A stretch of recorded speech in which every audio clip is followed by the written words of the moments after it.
stream now, shall we? Hey! Let's do it. And we are live. Excellent. Good evening. And welcome to session 1 of Adventures in Wildspace. Brought to you by the Neen Valley Role-Playing Association. And this evening we have our usual collection of lovely players. And starting at the top we have Rob, who tonight is playing Shaguris. And then just below that we have the Invisible Man, also known as Pete, who is playing Varro. And the Invisible Woman to his left, my right, your right, is Christine, and she's playing Megan. Below that we have Anthony, who is playing Lovelaw. And then there's me, hi. And then at the bottom we have Martin, who, last but very definitely not least, Martin is playing JL. And we started with our session 0 last week, and our crew found themselves in a spaceport, and they were presented with a number of potential opportunities to find their way to adventure. But two of the party have found their way into a rather dank and dingy tavern, and are currently sort of drinking beer and watching the locals, who are looking somewhat twitchy. When they walked in, one of the party was bumping into people and knocking over a few different pints of beer, and that was Shaguris, and he is currently being eyed up by a number of extremely unhappy looking patrons. But so far it seems that the burly gentleman behind the bar is keeping things under control. So, as I recall, JL, Varro and Megan, you are out in the street, outside the inn. Tavern, I should say. Really. It's not an inn, it's a tavern. You don't stay there, you drink there. And JL said that she didn't want to go in. Yes. She wasn't keen, was she? Nope. Nope. As I recall. Oh, are you guys eating apples? I'm sorry. Oranges. I meant oranges. No. Nothing so healthy. Haribo. It is Halloween. Well, it is the days following Halloween where you, of course, have to eat all of the sweets that... Oh, darn. Yeah, it is Halloween as we're streaming, so yeah, there's always the possibility that doorbells might ring and people might have to nip off and feed children dangerous quantities of sugar. But, you know, it's part of the fun. Do I see anybody in this bar, John, that looks like they're about to make a move on Shaggy? There are at least 2 of them, you think, in various corners, who are eyeing him up. And these people don't look pleasant. I mean, to be fair, neither do you. And it might be the fact that you don't that is currently stopping them from wading in. You think if you weren't there, they would have waded in by now. Okay. Varro walks into the bar. Okay. He boldly walks in with wide strides. Right. Stride over to Lovelaw and Shaguris, and she says, "Lovey, Shaggy, how are you doing?" I haven't gotten nearly enough to basement yet. Oh, dear me. Any lines on work yet? I think Shaggy's Well, there was working it. There was a couple of lines over there, but I wouldn't snort it. It doesn't look like the right type of powder. At work. Is Yeah, this it's not? And I put my oozy hands up to Lovelaw's body and go, is this not full-time work? Ah. And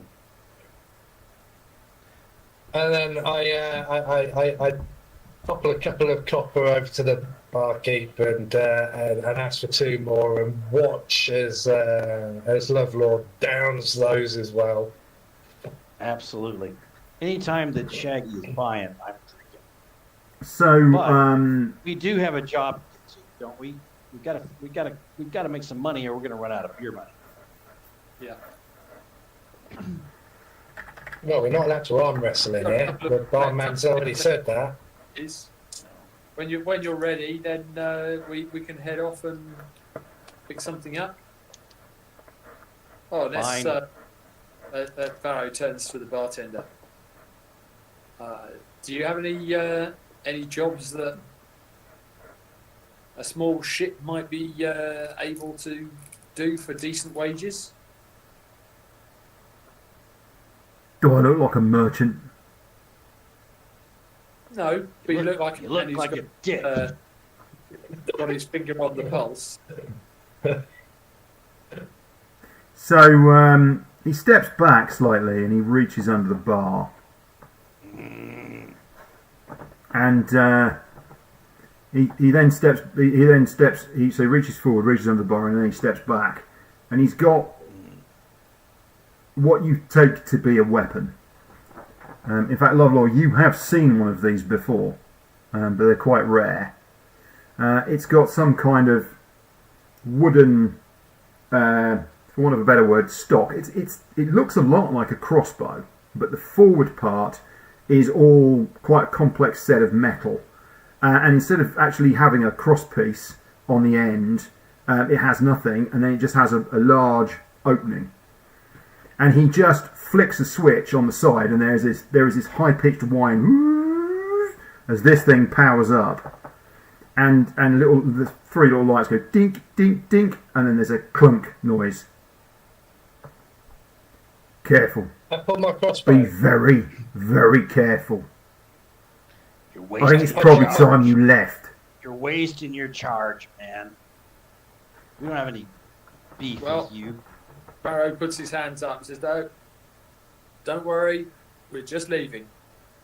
Come on, you two, let's get out of here." There's a few patrons over in one corner who leg it. They kind of leg it up some steps at the back and out. There's 3 entrances. There's entrances on 3 sides, and there's one nearest the bar which you can go out. Actually, there's also one kind of in the distance, and the way you came in was by the bar. No, we don't want no trouble. We were just asking, and we can leave right now. So come on, you two. Hey, it's all Barrow good. Gets behind Lovelore and Shaggy and starts pushing them towards the door. Let's get out of here. We got work to do. I grabbed my copper back then. You go, but before he stops, he looks around the bar, and you hear him as you're going out the door. You hear him. "A ghost for all you. Keep calm."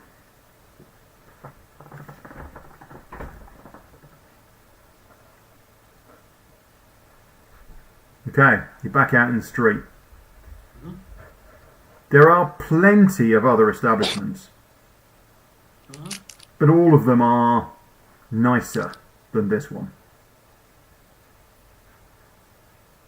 Okay, so I'll explain to Lovelore and Shaggy about the 3 job opportunities that we found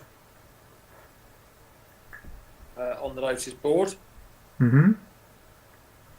So those are publicly posted jobs.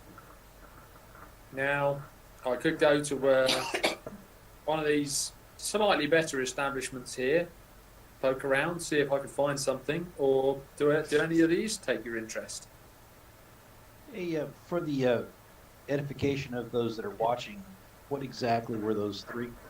So there are 3 jobs that were listed on the job board. 2 were neatly listed, and the 3rd one was very dog-eared looking paper with very, very spidery writing on it. The neat ones say standard rates 150 tons fresh parmint fruit, crated, shipped to Aldas on March. Inquiries Tyron shipping. Now that would be a big stretch for you guys because the ship just isn't designed to take that quantity of cargo. You could probably stuff it all in, but it would be really difficult. The second one of the neat ones says special rate live animal transport, crate less than 1 ton, shipped to Flax on Enchant. Inquiries Gleave Salvage, which you find a little odd because why would a salvage company be shipping something? But no. And then the untidy one says, please to take sisters to Zatkatar. No troubles. Much coin. Sisters Lodge Falcon Inn, room 3.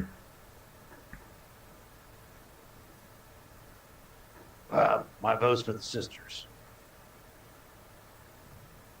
Sounds interesting, doesn't it?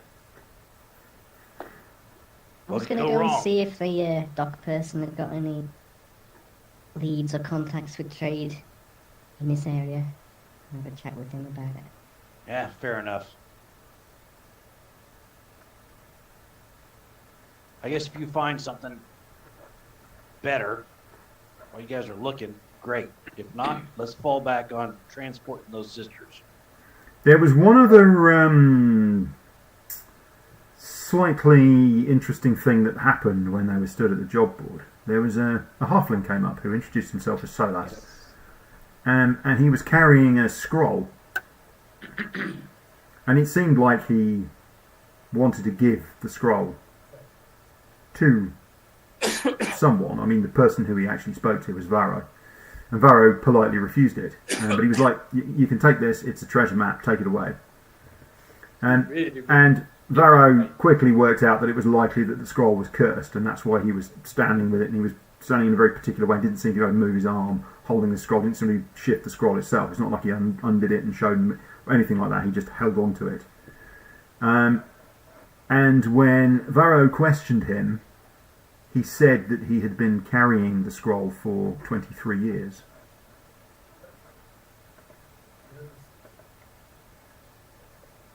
Which is a long time to try and find a mark. Yes. He didn't seem to know anything about curse either. He seemed to blank out when it That's was mentioned. That's true. Every time he was asked about curse, he didn't. It was almost like the concept of a curse didn't exist for him. Well, some Perhaps that's curses they affect the mind, obviously, and Yeah. Perhaps something to do with the don't magic. really they're cursed.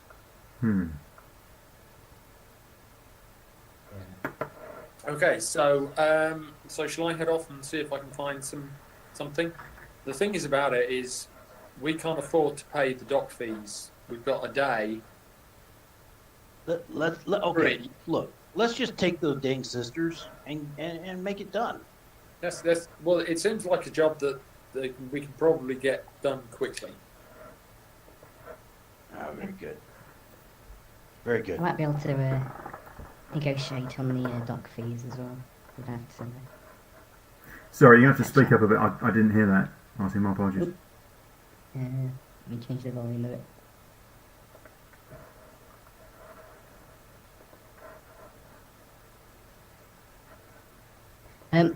Yeah, I can have a chat with the dock person and try and negotiate the dock fees maybe going forward. We can come to kind of arrangement. Well, the nice thing about the fees, as you were told, is that if you get out of here within 24 hours, you won't have a fee to pay. So you will literally have been able to dock for nothing. Because So I think- But if we come back, it might be handy to. the clerk of the dock offered you, the dwarf, he offered you a free stay for 24 hours. Yeah. And he realised he was doing you a bit of a favour as well. So The nice thing about having passengers is that they are, as we say in the trade, self-loading cargo. If they can move quickly, then we can be gone very soon. Sometimes it's fun to use a claim. So you're currently in. Sounds. Sorry, Go go, ahead, Anthony. John. Go ahead, John. No, go ahead, John. So you're currently in Sunim's belt in the Verdika system. Zatkatar, as you know, is in the Lusan system, and between you and there is a nebula. Yeah, shit. Uh-huh. We have to pick our way through it again. Particular nebula. Mm-hmm. Yeah. Now you don't actually have to go through it. You basically what you do is you come up off the plane of the ecliptic and you go over, but it's a long run. You are still within your local Wildspace bubble. It's all part of your local Wildspace bubble, but it's still a long run round. How many days? You're looking at about 25 days travel in total. Do we already have the stuff on board for that, or do we need to do? You would need. Well, you see, the part of the problem with that is because you're going to have passengers. You need to, first of all, you need to find out what they eat, and you will need to make sure that you've got some stocks on board. Ugh. This. I mean, you've sounds like a got job for supplies enough to feed yourselves, but you just need to, you need to think about it. It is going to be pretty basic rations if you're taking passengers. Shaggy, what do you think? This sounds like a job for Borrow. Perhaps you need to speak to them first.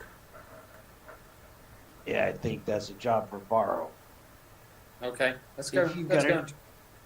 If you got any more of those coppers, Shaggy, you and I can step aside while they take care of negotiations and supplies.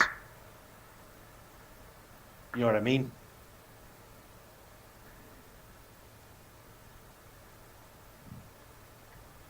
Shaggy. Okay. Yep. Come on then. I put a hand on his squishy shoulder. I don't know how squishy it is. Very It's not squishy. at all. Not squishy at all. When you okay. He's I'll an follow ooze! whichever place he heads to. Did he two of us are off. stiffen voluntarily when you put your hand on him? I'm sorry. Did his substance stiffen voluntarily when you put your hand on him? Oh. So no. Don't think of it like that. Right. So right. So we've never actually played with the news before, right?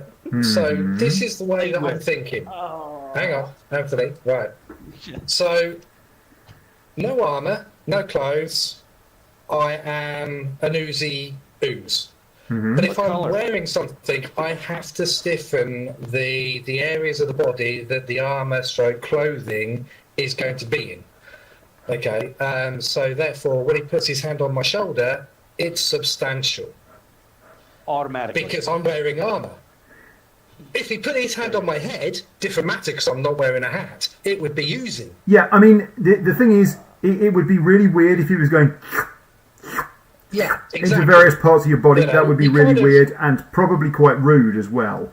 But also, I would expect Very that much so. that your outer layers would be stiff enough that it would be, you go Yeah. like flesh. It would be damp. It would be damp, so it would feel like I'm just sweating a lot. But Yeah, it's not like slightly sweat. sweaty. That's Yeah. fine. Slightly sweaty. Yeah. Kind of slightly sweaty, slightly kind of moist. Not like skin. It doesn't feel No. like the texture of skin. It feels smoother, the texture. But I think it's going to be, as you say, it's going to be pretty stiff because you got to hold yourself Yeah. together. Exactly. Under lots of pressures and lots of stressful scenarios. Mm-hmm. You still feel like a snail's ass. Come on, let's go drink. That's right. You talk like one. Come on then. And as you say, you're wearing armor, so Yeah. Yeah. So Yeah, we head off. I'll meet you Let's back not at go the to dock. let's not go to the same place and get in trouble with that bartender because that's just going to go south in a hurry and could involve damage and everything else. Let's just go somewhere else. well, you do have to And go our- to our the point- Falcon Inn. we have to.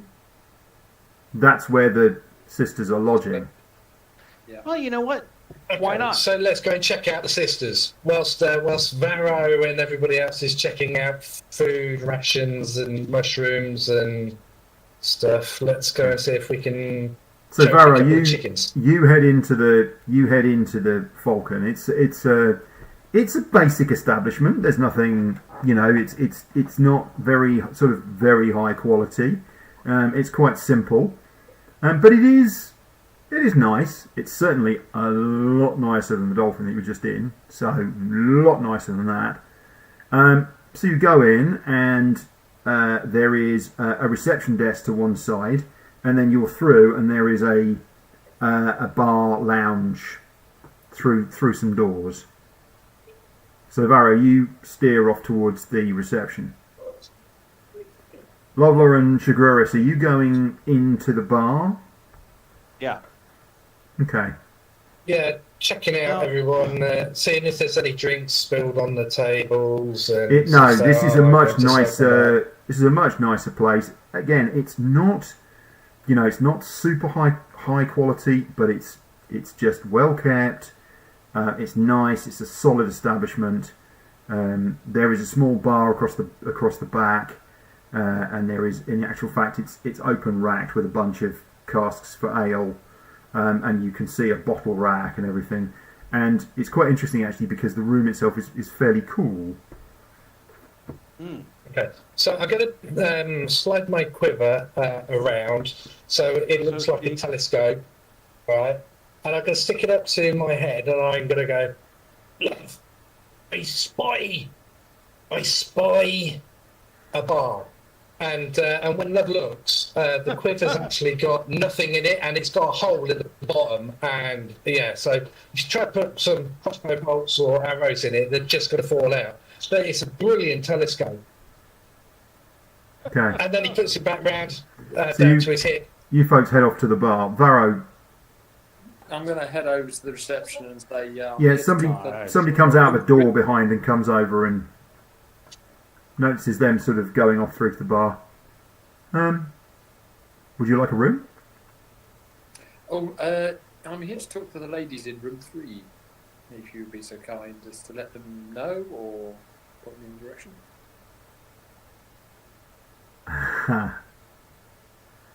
Of course. You see the corridor, yeah? Mm-hmm. If you go down the end of the corridor and turn left, you'll find room 3 is just down there. I'm sure they're in. Mm-hmm. Okay. They've been looking for passage. Presumably you're looking to take them home. Uh-huh. I'm wondering what And he sort of looks both relieved and amused and scuttles back off. Oh yeah, he obviously wants them out of the inn, so yeah. I don't know what kind of I imagine non-human race that they are. Or either that or well, I don't know. Anyway, I'm going to go have a look. All right. So yeah, I mean it's a short walk down the corridor. There's a couple of rooms to your left and to your right. You think the one on the right is actually sort of the back of the bar, and you kind of get a small view round into the right. There's the kitchen. There's a room that's with a 2 on the door on the left, and then you go round the corner, and then at the end of a short corridor is room number 3. So you walk up and you tuk on the door. Mm-hmm. There is a distinct chittering from the other side. Yeah. Really, really distinct chittering noise. Chittering. Are we thinking spiders? And then the door opens. Spiders? Well, that'd be quite fun, wouldn't it? But no. They are... Oh. Hang on a second. Don't close the tab when you're just in the middle of something. I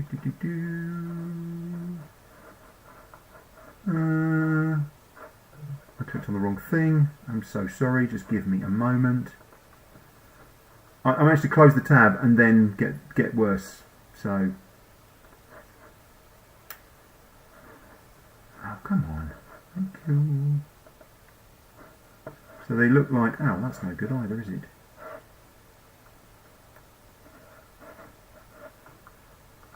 They are Thrycreen, but I was Right. going to send it to the VTT, but it's not.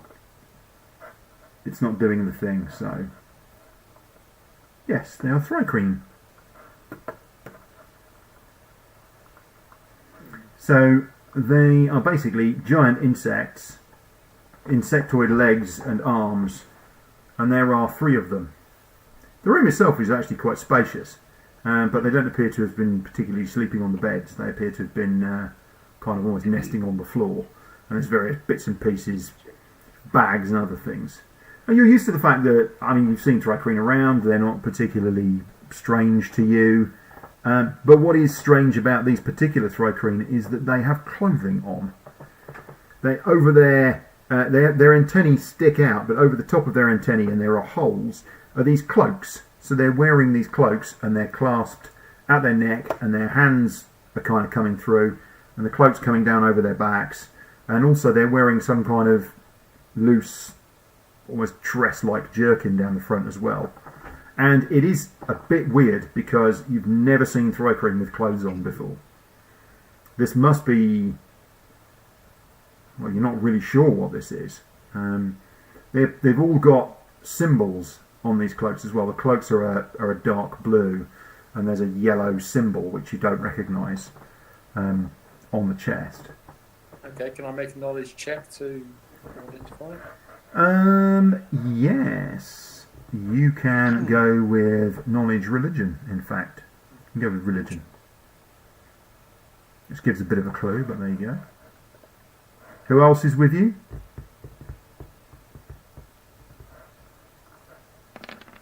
No one. Myself and Lovelore are in the same establishment, but we're No, not we're winning. not there. Nope. No, I'm the only one there. It's just you. The This others are in reception, are they? Waiting around in At this reception. point, I'm on my way back to the docks. Okay. At this point, coincidentally, I'm telling Shaggy about the times that I served in my particular legion on Shalta, where Mm-hmm. we smashed some of those bad bugs. Yep. Yeah. Not Shalta, I'm sorry. Zatka. Zatka. Mm-hmm. Zatka. Anyway. Were they like Exactly. really big bugs? Okay. Oh, they'll take a blow. They'll take a blow and move. But you put it right in between the eyes, the axe. Anyway, carry on with the other thing we're doing. They'll take a blow and move. Jeez. I swear.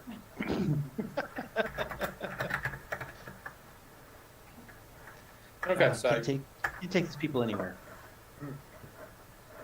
suffice to say, I don't find anything out from my religion check. Mm-hmm. So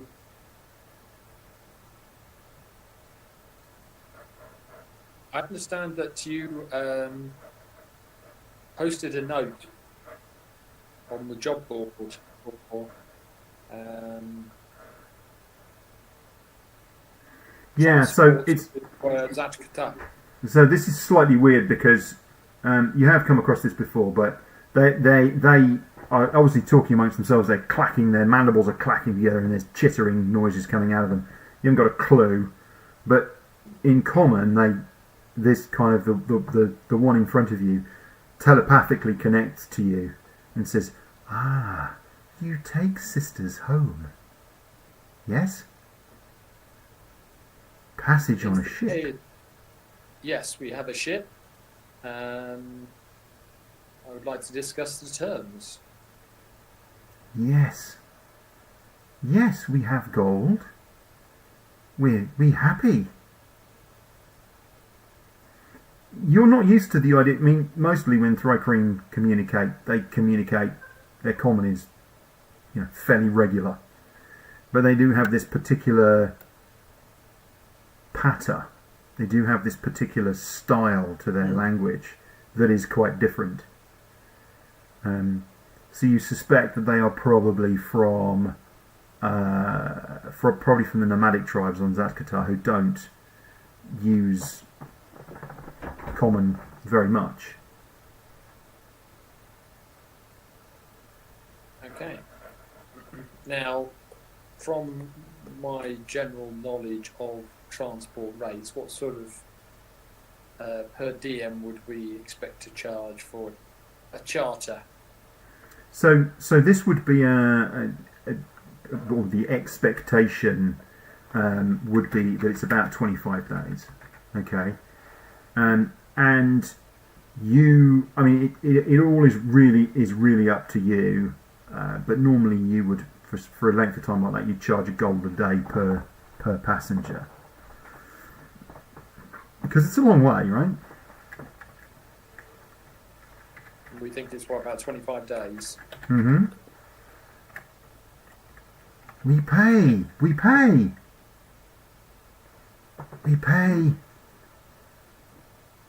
50 gold pieces each.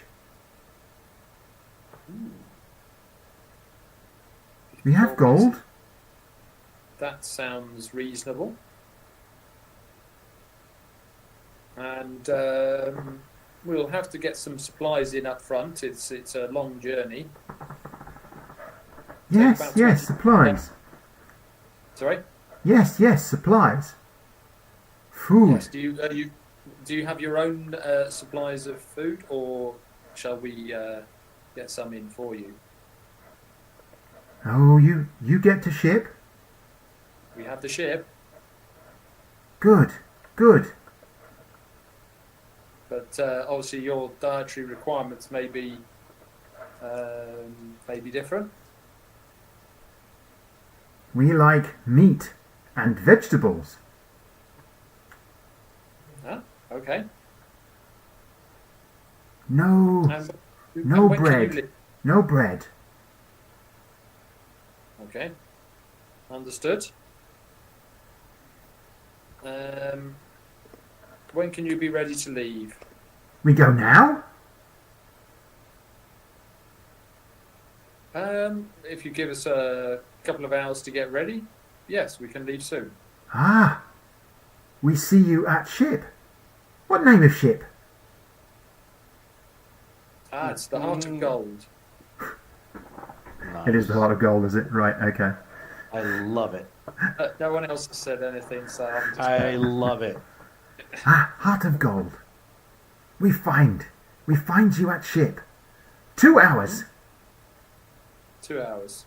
Yeah. Oh, so for laying in the supplies, we'll just need a small advance up front. Ah. And this, the lead Thrycrane, they're actually quite tall. They're quite big.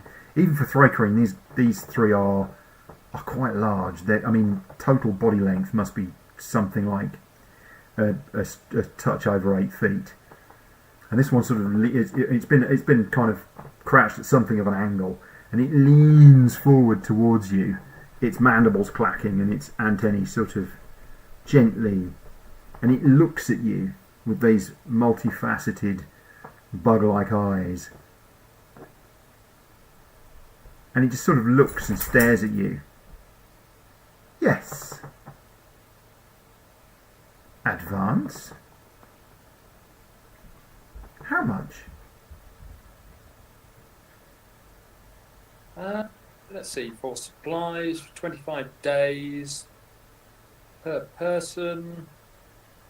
Let's say 10 gold pieces per person. 30 gold pieces. Good. It looks at you again.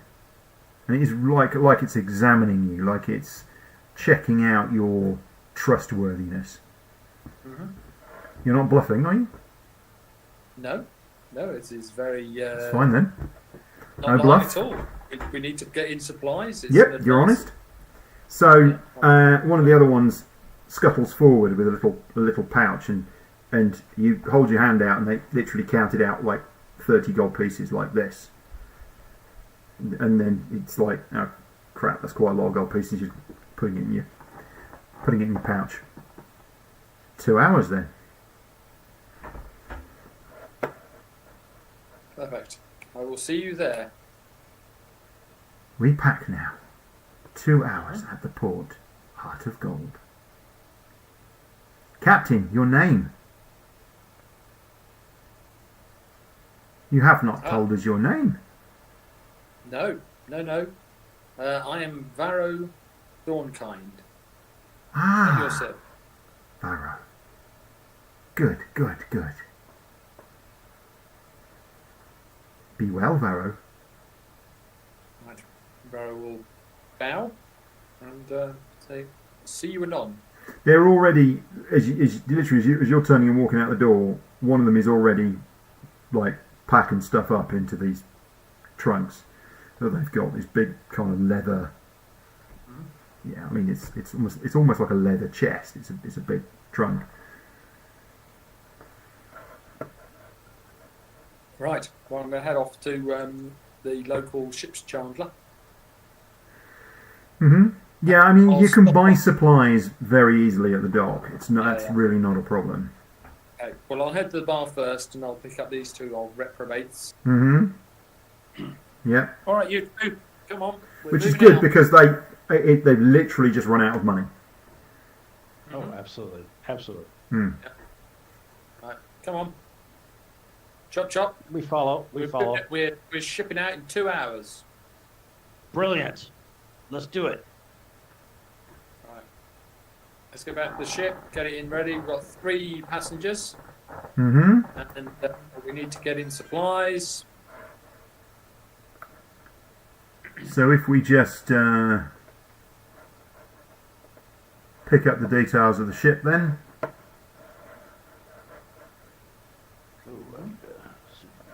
Out. There we go. So if we take the main deck,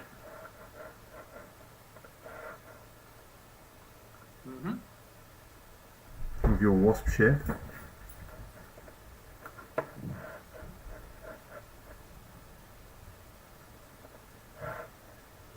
So are you going to put them in the cargo hold?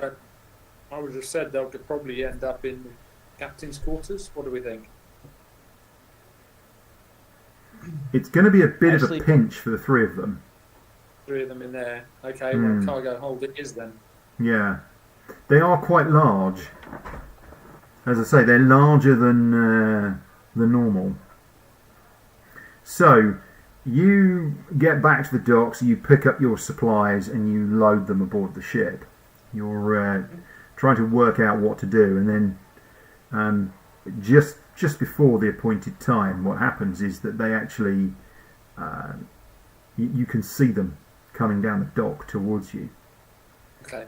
And I'll turn to these two and say, turn to everyone and say, here are our passengers now. so before we go any further, can we just check?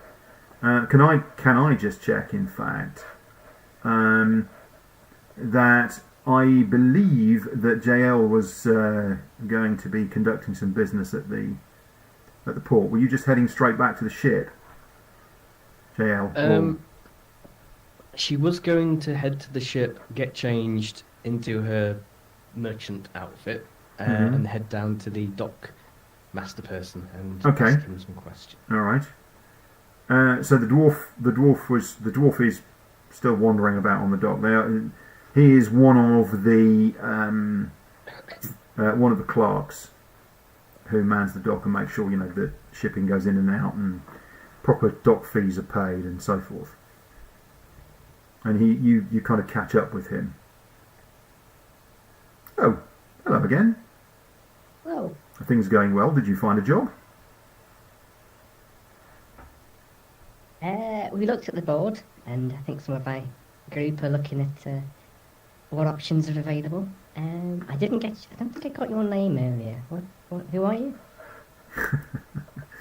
Obsessed with names, you people. Obsessed with names. Which is funny. And you notice that he is wearing a torque around his upper arm. You've seen this torque before. The style. And it's, in fact, an Ouroboros. It's a snake eating its own tail. And he just chuckles and doesn't give you a name. And you you've come across this before. You've come across people before like this, and you don't know very much about them, other than the fact that someone once said that they were that somebody who you'd spoken to previously in a similar situation, wearing a very similar talk, had said they were nameless. Okay. And he seems to be not keen on giving you an answer as well, which is very strange. It's an odd moment. You're kind of looking, and he's not talking to you. He smiles. And he's very friendly, but he just, as I say, says, obsessed with names, and then skips over it. Yeah. So what can I do for you? I was wondering if you have who manages trade in this area, whether there's a central group or a central head, or what No. trade organisations are represented. No, all individual case by case basis. Well, what do you mean by manages trade? I mean, we make sure that things go safely. You can manage your own trade, can't you?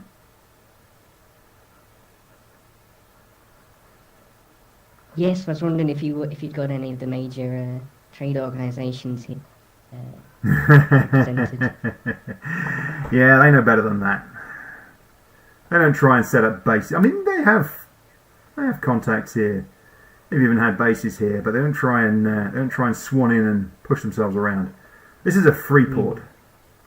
You can do the trade that you want to do here. Nothing illegal, mind. We have laws and we enforce them. We're not going to have people selling slaves or certain types of illegal and exotic products. We're careful That's about for that business. because we don't want those kind of people here. We also don't want That's for stolen business. goods and trading in those sorts of things. But you can manage your own trade, right? We charge you a fee for staying here, and we've got some other services at the dockside, but if you need to use them, they'll cost you. That's how we make our profits. And you Makes make yours sense. your own way. Seem fair? Seems fair enough. If you got any word of anyone who's interested in any trade work or appraisal work or anything of that nature, then if we're in port, we're happy to look into it. Mm-hmm. So what are Hopefully you we'll be back. thinking? Well, we have a number of abilities and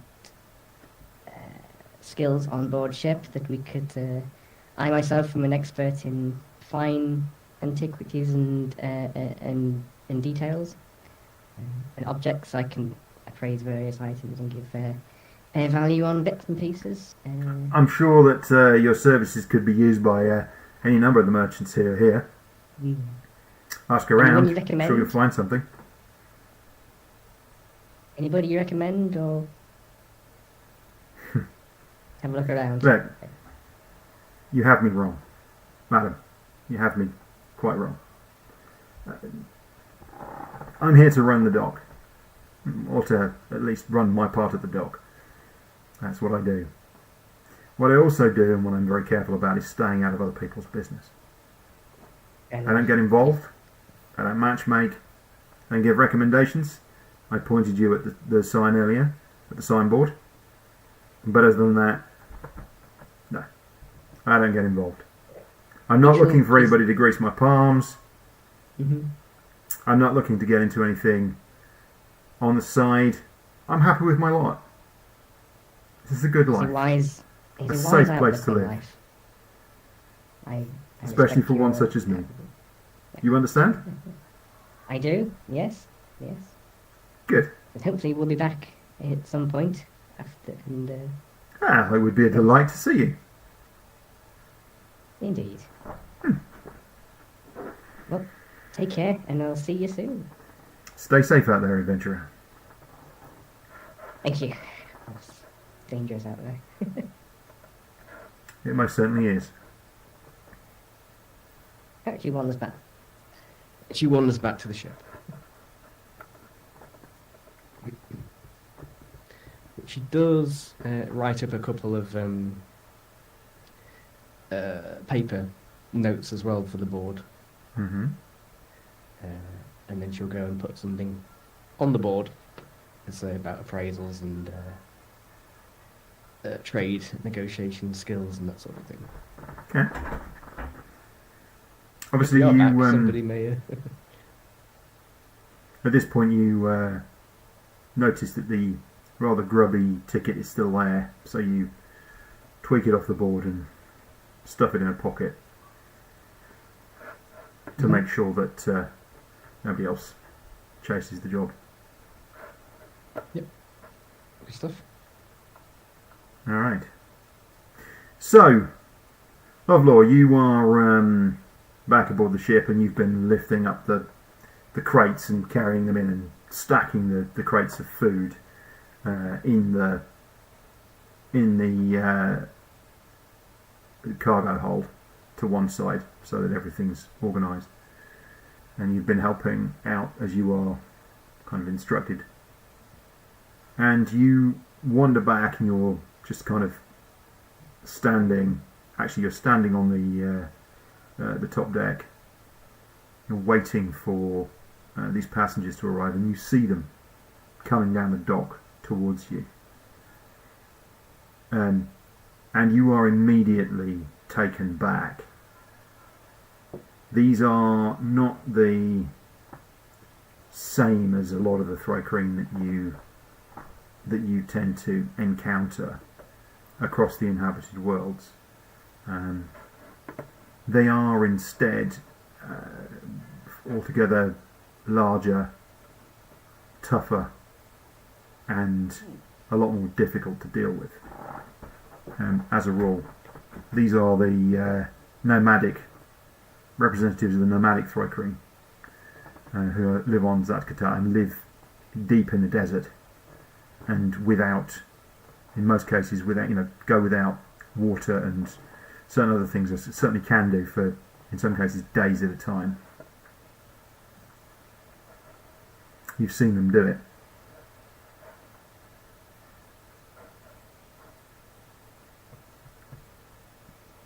Feeling a little uneasy.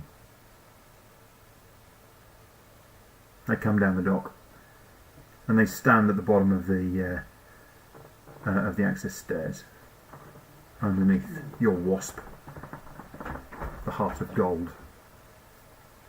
Varro goes to the entrance. Mm-hmm. What do you call it? Gangplank. Mm-hmm. Beckons them in. Please come in. Come aboard. Yes.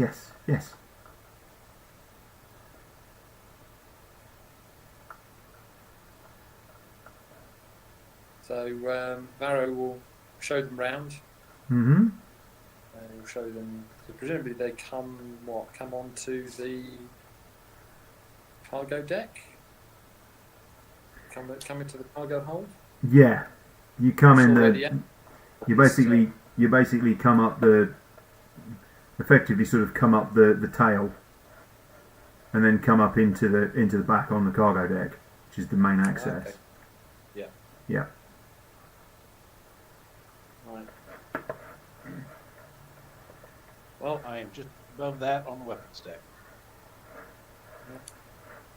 it's not a big ship, but she's a good one. So not a huge amount of amenities, but this will be your area for the journey. Oh, good. And they kind Now, of put down their stuff, and they roll out these canvases that look to be some kind of, I don't know, kind of bedroll things.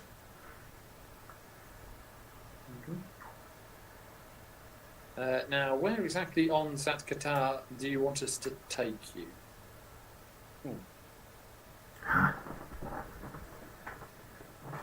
You know, so, Hata?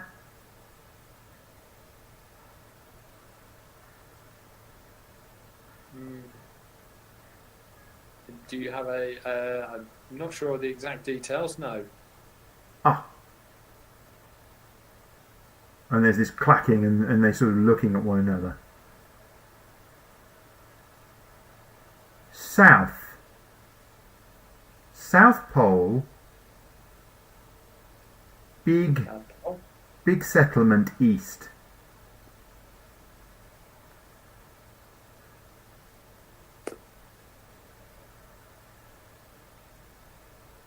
Right. Spaceport. We go there. Yes, of course. You go into desert and set down in wrong place. Very bad. We not live in desert. We live in city. We from desert, but we live in city. Right. Then to the spaceport it is. All right. Right, if you excuse me, we have a few things to get to deal with, and then we shall get underway. We stay here. Okay, I'll check with everyone else, make sure everyone's happy. Mm-hmm. Who's flying? We're all ready to go. Are there any anything we have to deal with the dockmaster to? Nope. I mean, it's pretty straightforward. There is a lane system. Someone as you're ready to take off, you just have to get clearance. You get a wave off. Basically, it just stops a bunch of people taking off all at the same time. Yep. One of the dock workers in basically a very bright stripy shirt that's yellow and red stripes, Yes.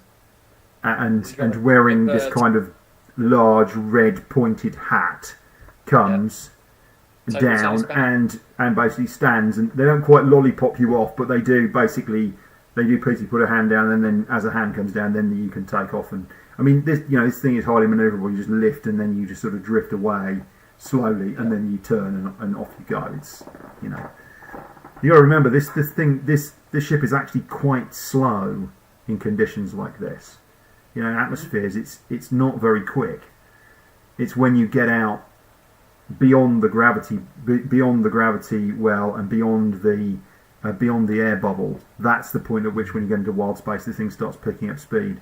And then as you get deeper into wild space, these things, all spelljamming ships are blazingly fast over longer distances. So, who's flying? Right. Lovelore is not flying. Lovelore loves the weapons deck because he can lie out there on his bedroll and watch the stars go by. Mm-hmm. He is up there and typically doesn't leave that location except to go grab food. Okay.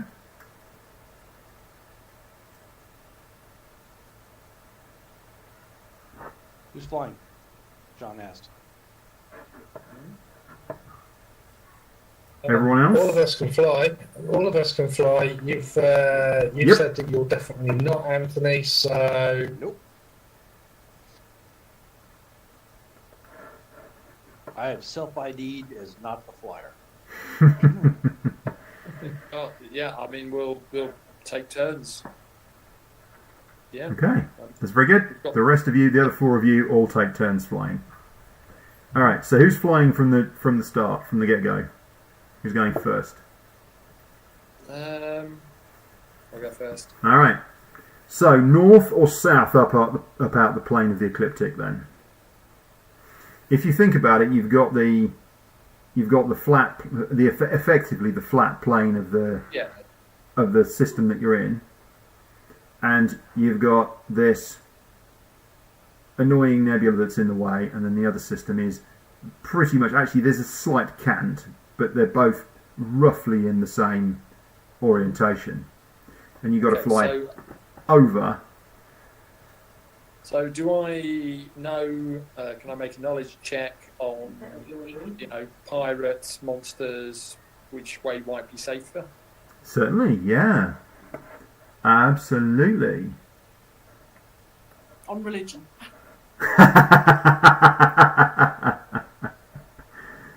I was about to say he can't make a worse roll than before, but actually, yeah. I'm trying. History, investigation. I'm actually. Yeah, it's a really good question. Actually, this is the first time it's come up, and kind of almost like spacing is one of those things, isn't it? Is it? It's either history or think- nature, isn't it? Do you think?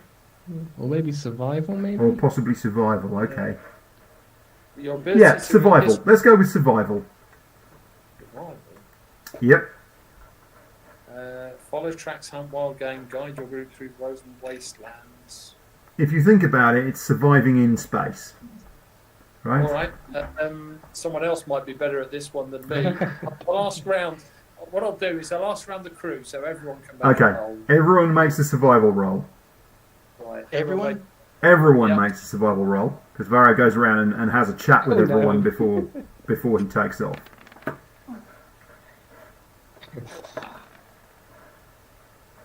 There we go. My character.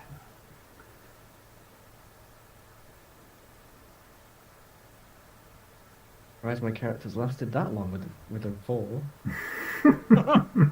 Is this like your nature rolls? I think the bonus is a bit less on this one.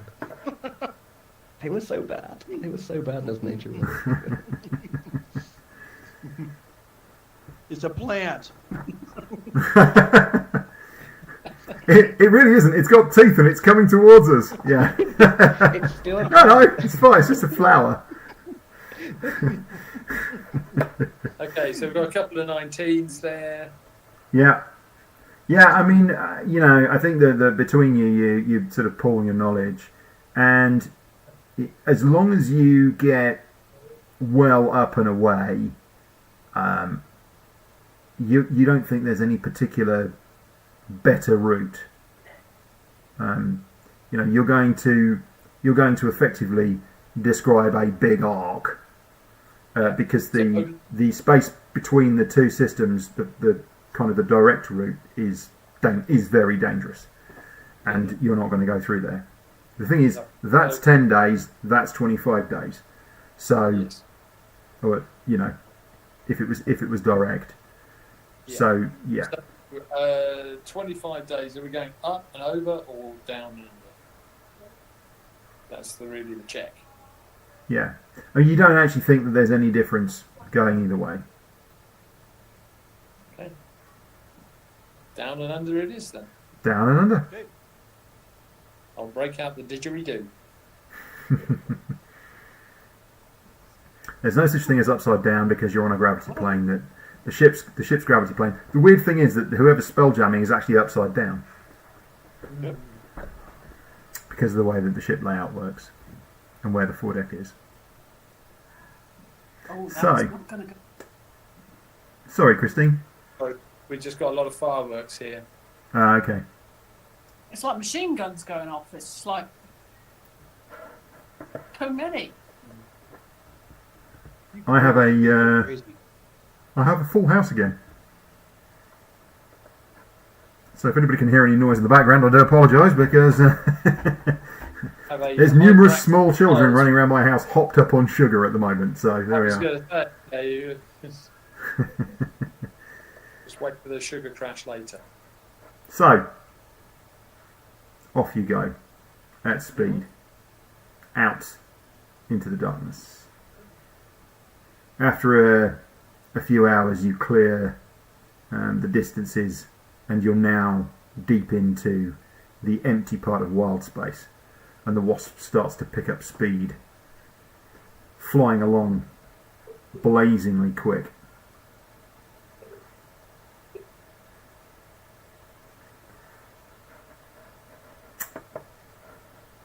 Can Varro please make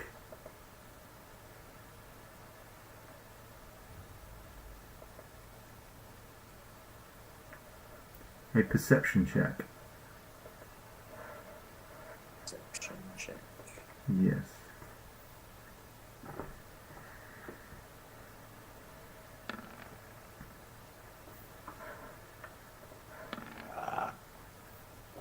About That's okay.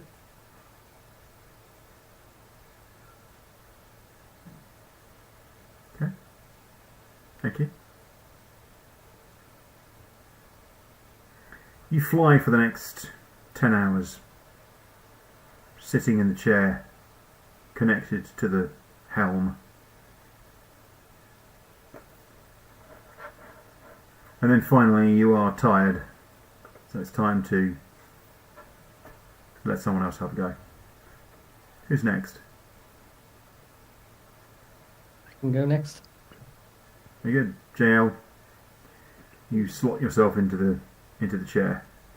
When she got back after the docks, she went and sat down and made notes on the destination port and what she found out about Freeport and trade and that kind of thing. So Yeah. and she made a note of what she'd done Alright. in ink, and then got changed into her normal. And then stowed that information there in a trunk that she's got. Yeah, I mean the clothing that you're wearing is quite different. This is much more trail gear that you're wearing now. Previously, you were wearing, your merchant clothing, which is nicer, finer, softer. Yep. And She has a couple of few outfits. people would really be able to tell your trade beyond being a trader when you were dressed that way. But now it's I'm gonna much have to more check obvious over. what you do. That your commitment to the wilderness. So when Gale comes into the foredeck, I say, JL, just in time. I need to go for a rest. Any Help me, problems? Shield. And then Varro gets up, and he does that weird thing you have to do when you cross the gravity plane. To get out Sort of of the step foredeck. round. It's like Yeah, he's, whoop. yeah. Yeah, It's like you step down into something, but as you step down into it, if you flip round and end up literally up the other way. That's it. Yeah. Anything Yeah. to report, Valo? All quiet? Nothing that I've noticed. No. Good. JL, you take over at the helm, Mm-hmm. and the Wasp continues to race through space. Would you like to make a perception check? Ooh, he does.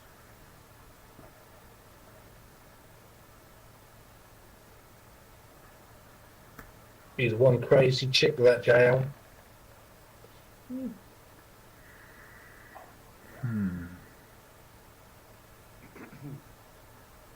One of the wonderful things about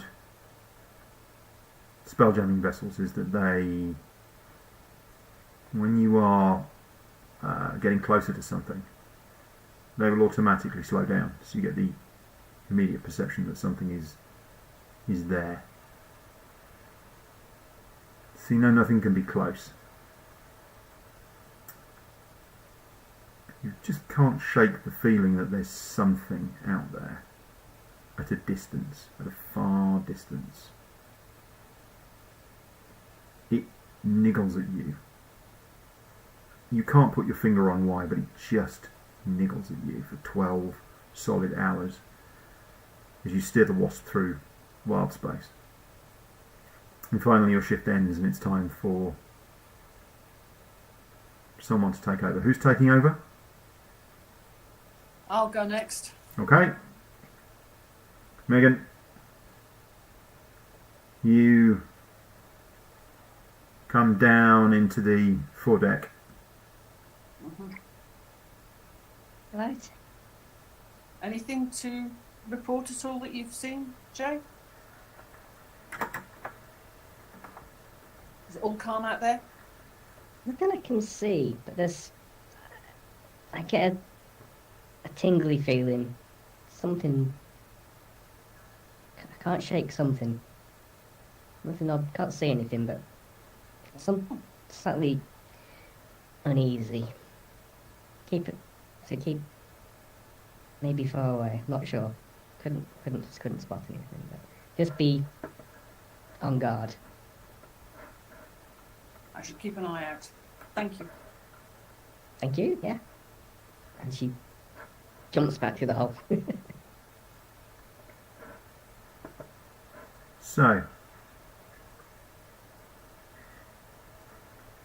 Given that warning, you try and extend your perception to see if you can spot anything in space as you fly. So, Megan, would you like to make a perception check?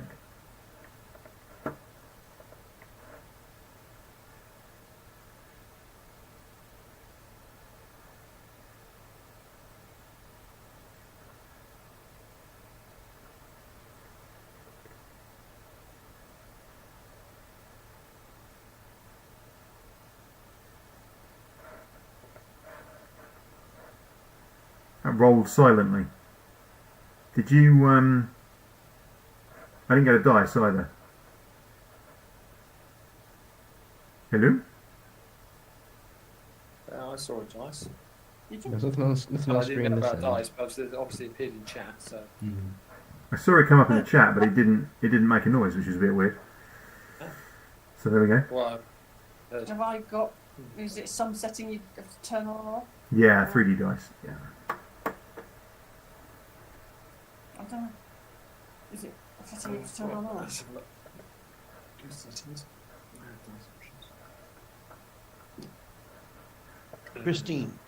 Christine, do not let that guy mansplain things. Settings, dice options. Yes. Yeah.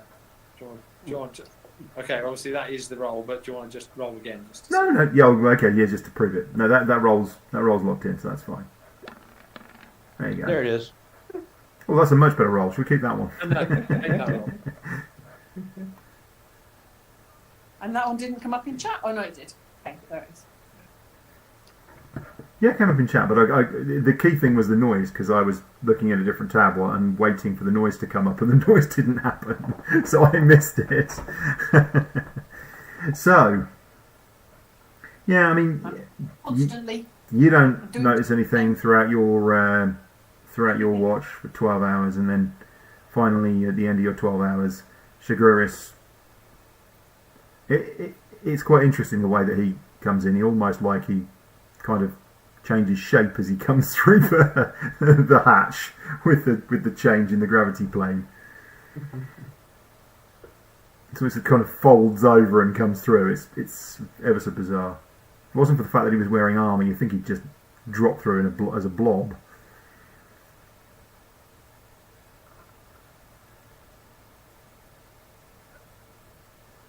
Want to do a handover? Indeed. I have seen nothing while I have been on watch, but Jay felt there was something. She could not put a finger on what it was, but she felt there was something out there, something we need to be keeping an eye out for. So keep your wits about you and keep checking. Okay. Hey, John, I'm on the top of the ship. If Yep. it's in the upper hemisphere, Mm-hmm. whatever's the problem, Yep. I'm not just lying around. I mean, I lie around sometimes. I'm also looking. Okay. Should I make a roll? You can, yeah. Perception? Mm-hmm. Well, there you go. Shiguris can make one as well. During his watch. Its watch. Their watch.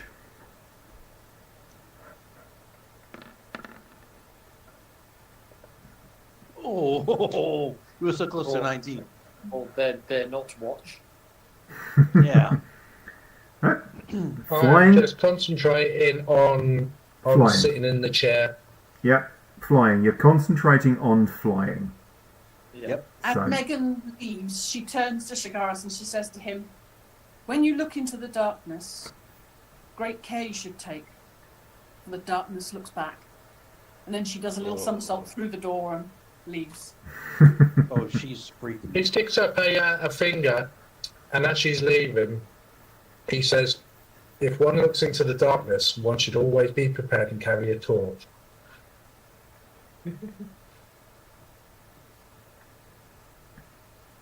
Deep, deep in Wildspace. leaving behind all civilization. Days now, a few days into your journey. You've covered, so far, a few 100 million miles, but you still have many more to go.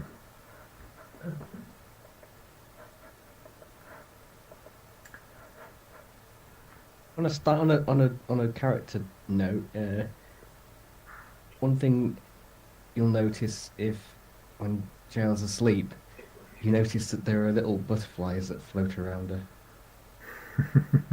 Part of her fey leanings. She's got a what do they call it? It's a fey. I can't remember. It's one of the one to do with one of the bonuses. But yes, she's picked the one where she has illusory butterflies float about.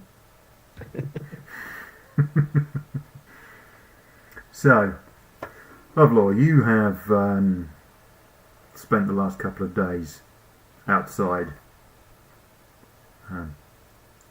up on the weapons deck.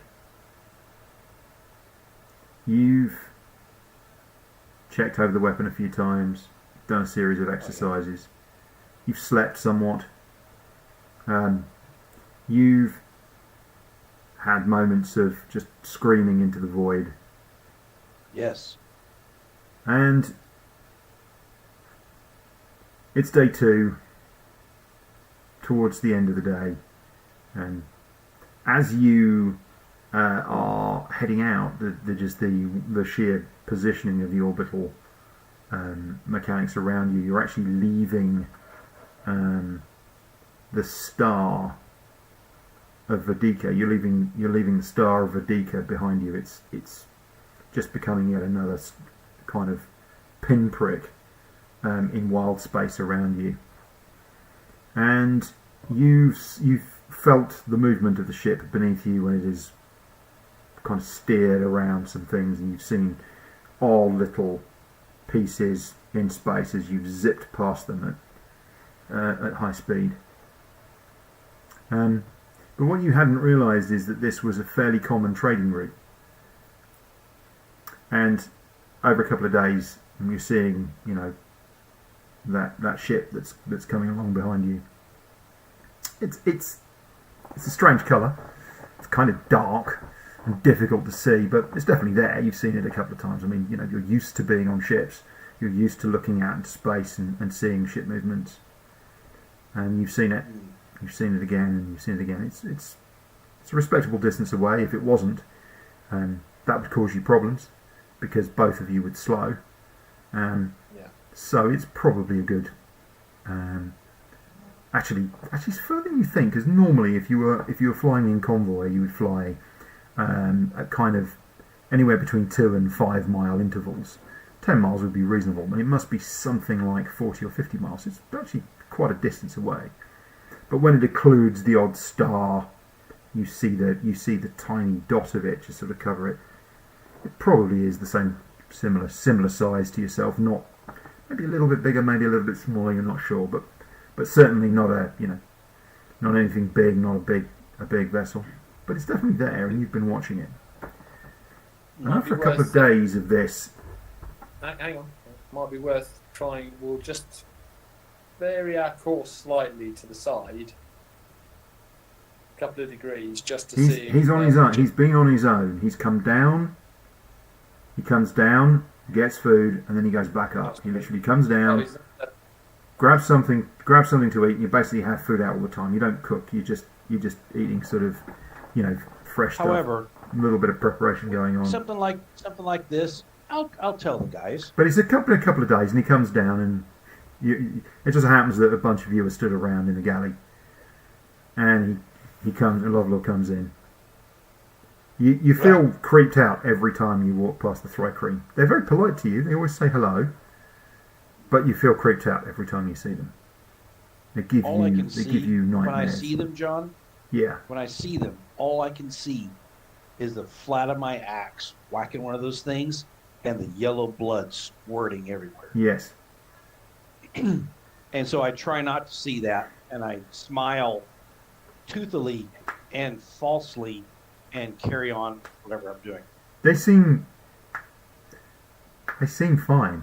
I don't think there's anything bad about them. Oh no. But you come down to the galley this time, and it just so happens that you hit a bunch of other people stood around having their meal. Shiguris is flying, so he's currently in the chair. But you just I lean catch the in, moment John. when JL, Megan, and Varro are all also preparing themselves some food, and in fact, Varro is preparing food for the guests as well, just to make sure that they've got what they need. But to be honest, you just pass them boxes of stuff, and they're quite happy. They just help themselves. They seem very untroubled and very, In an just very happy to be way being the carried. quiet- To be honest, to being transported. In an irritating way to the quiet elves, I clap my hands together and ask what Varro's making for grub. And after he's answered, I'll take it, and I'm going to go in and see Shagaris and say, "Hey, are you tracking this vehicle that's sort of pacing us?" John didn't hear any of that. There's a vehicle pacing Yeah. us. Oh, okay. Where? I I'll just- keep an eye I out just- for it. I describe it, John. Yep. And you describe And- the position and the angle. Yep. And Shiguris, what you do is you turn the ship slightly so that you basically get a good view, effectively kind of down through the floor, over towards where it is. Still keeping the same course. You haven't altered course at all, but you just turn the vessel enough. And he points it out, and you're like, can't see it. And he points it out again. Can you see that? And you're like, no, can't see it. And then he points it out again, and you're like, oh yeah. Oh wow. Oh, now I can see it. I mean, it's not close.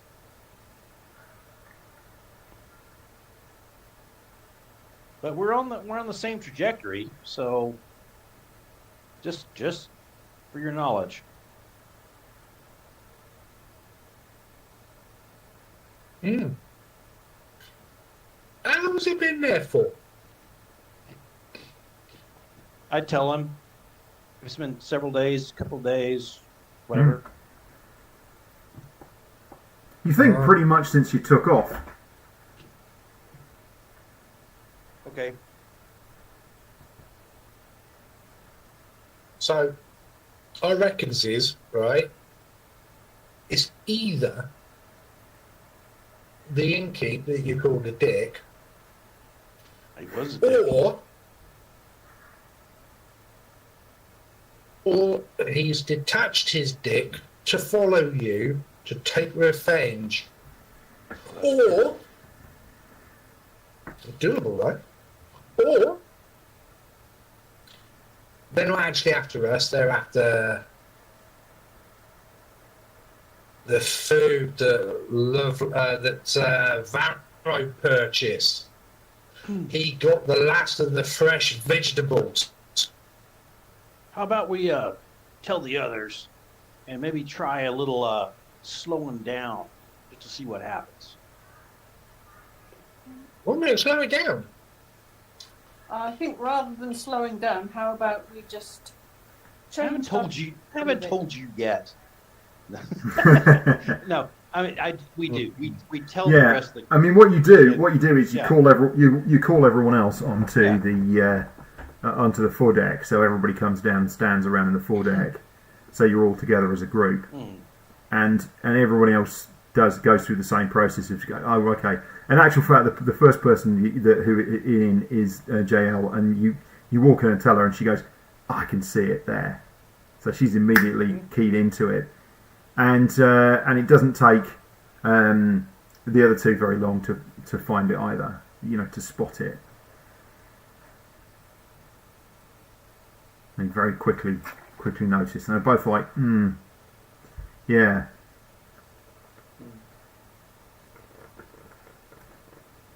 Yeah, I mean, what do you think? Should we could slow down, or we could turn slightly, see if it keeps on the same course? I don't care. I'm going to go up to weapons.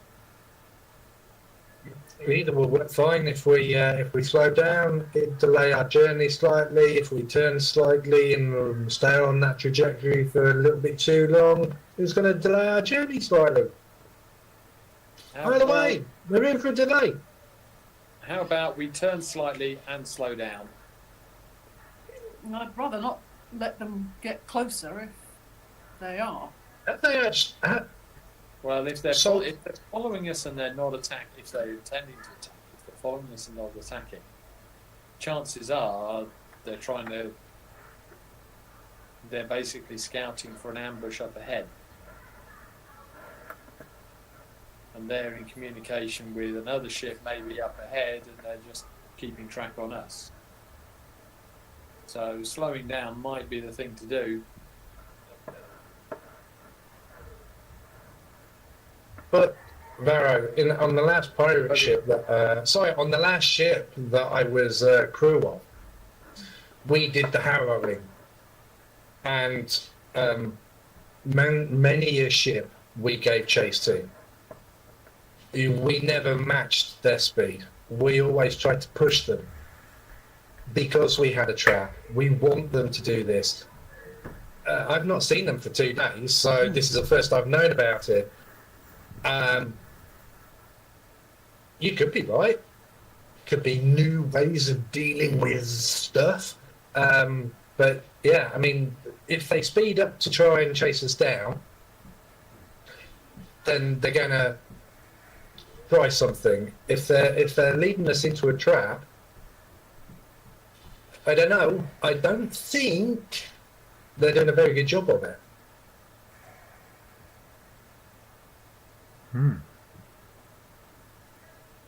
What do you guys reckon? I mean, if you want me to slow down, I'll slow down. If you want me to stop, stop. If you want me to turn about shit so we can blast them out of the sky, I'll turn about shit, then we can blast them out of the sky.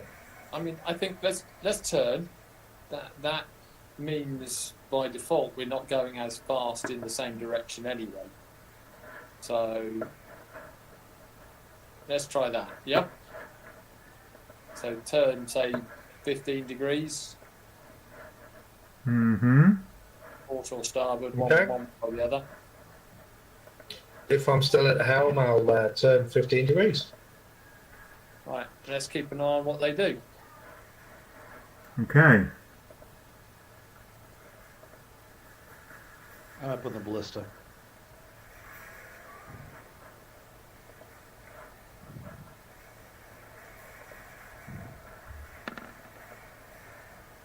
Yeah, we've lost them. It's fine. I can still see them. What? Just, I'm gonna, so perception roll. I'm going to use a bardic inspiration. Right. Nice. So, which is get an extra d6.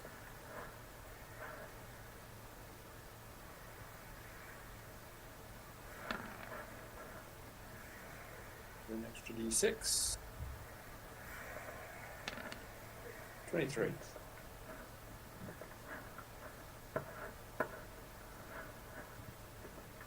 Okay. 23. That's more like it. So you watch them as you change direction. And for a few minutes you think, oh, okay, false alarm. They seem to be heading in the previous direction. Maybe they're just on the same route as you. That's not really that surprising, you know. Would be a coincidence, but these things happen. You know, other ships are out here. These things occur. But then slowly, and almost imperceptibly, and really it takes a lot to notice. You notice that they're subtly changing direction to match your turn. They're allowing themselves to get a bit further away, but what they're doing is being very clever about the change in direction. They're not making it all at once like you have. They're making it subtly and by tiny degrees. And it literally takes an hour from your change of direction for them to alter their course sufficiently to stay in touch with you.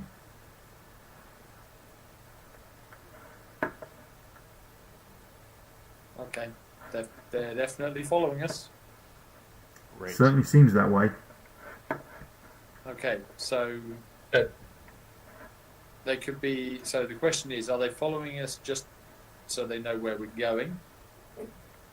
Is there a trap up ahead that they're, in contact with some other ships, and they are basically guiding them towards us, or for whatever other reason? What do we want to do? Do we want to try and give them the slip? Are we going to turn and fight? What are we doing?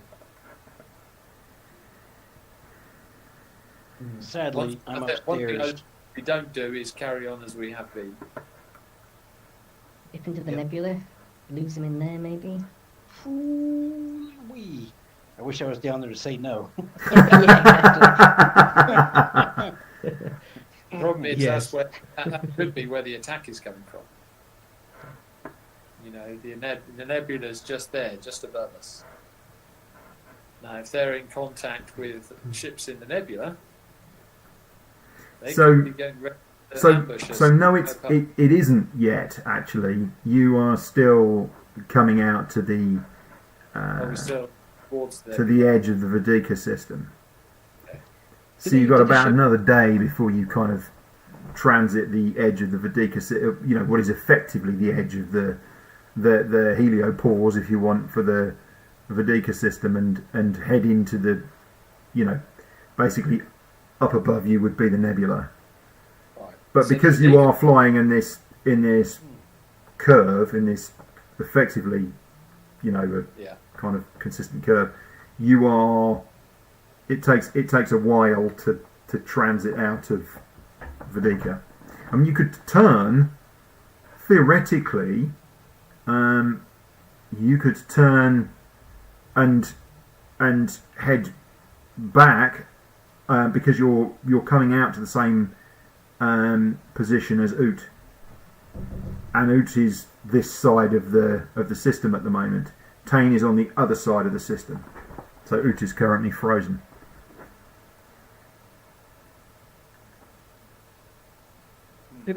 Sorry, Oot is what?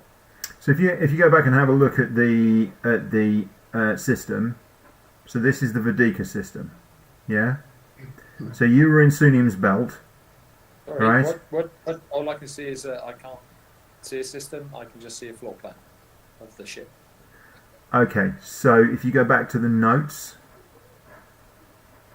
you'll need to have a look at the notes. These are written notes Yeah, adventures. because I've been a very busy person, and the diagram that I was going to draw, I haven't done so yet. So my apologies. I will get there, honest. I will draw a map at some point. But my life has been beset with busyness.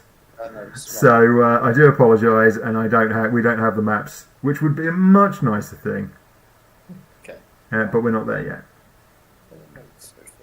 While we're looking at that, do the ships carry any kind of colours or flags or identifying marks if they're part of a? The problem is this ship is just so far away, far you away, can't. yeah. And it looks mostly dark. You just can't see what. And if we were to put something up, then when they got closer, that might change. Change something. If it's a concept that's used in this False flag. environment, well, not even this is false flag, but a flag of some, then they make it twice. Flags say Please don't kill us. Please don't kill us, flag. Well recognised. I don't have one of those, but I do have a Jolly Roger flag. I stole it from the last ship that I was on. Well, a Jolly Roger is better than a happy. Yes, we don't want a Happy Dave.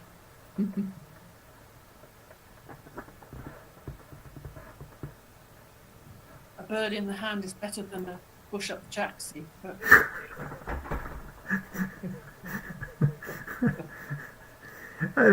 I'm really not sure what's happening at the moment, but okay, all right. I'm you know, a bird in the hand is better than a bush up the jacksie is really kind of one of those quotes that's hard to beat, really, isn't it? Yeah, I wasn't understand.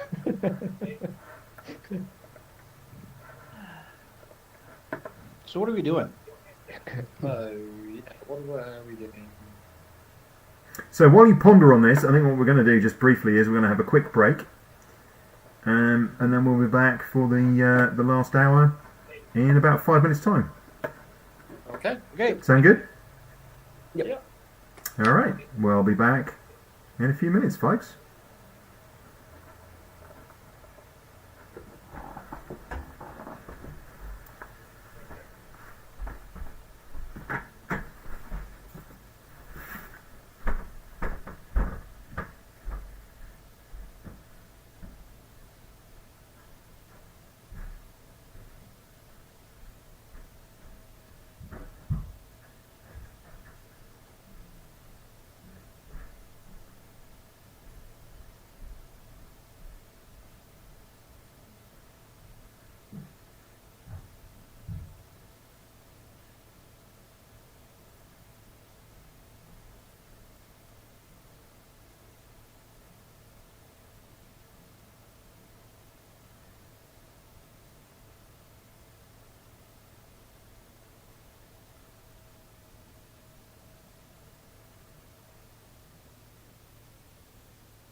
Yeah.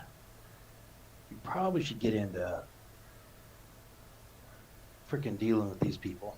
Yes. Whoever they are. Yeah.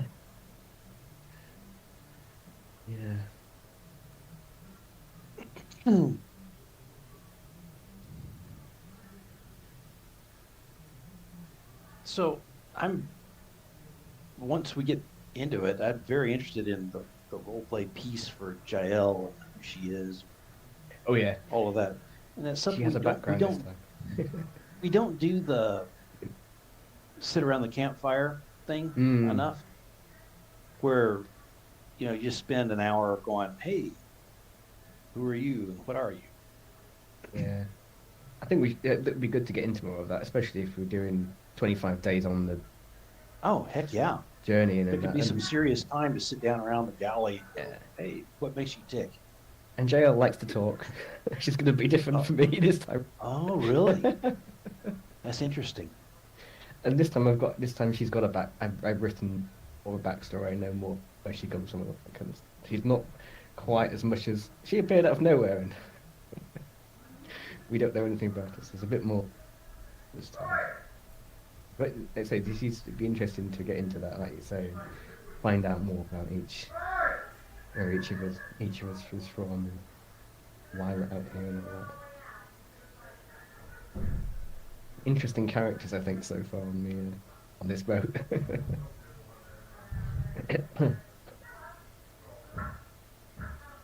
Yeah, it'd be good to get some more, like you say, conversation. Yeah, I spent a good chunk on my background on this one, where Muggsy was just sort of a broad brush, you know. Yeah, your introduction funny, was quite detailed. Yeah. So we'll see. And I guess we're touching on a bit of it now with your background from Thrakeen and everything. So. Yeah.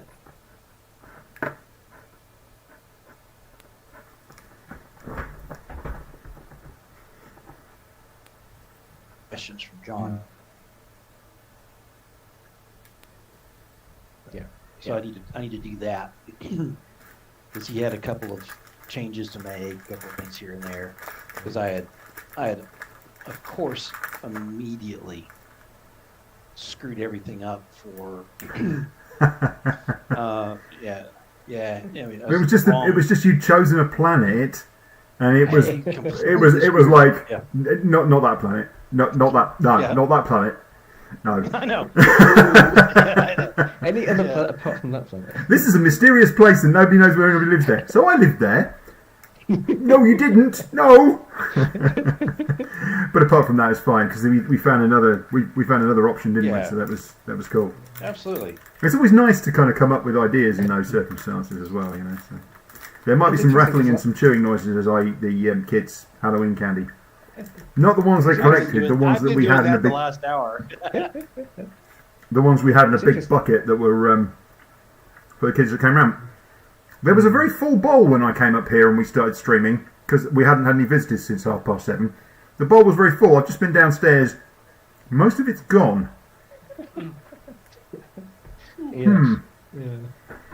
Yeah, mysterious that.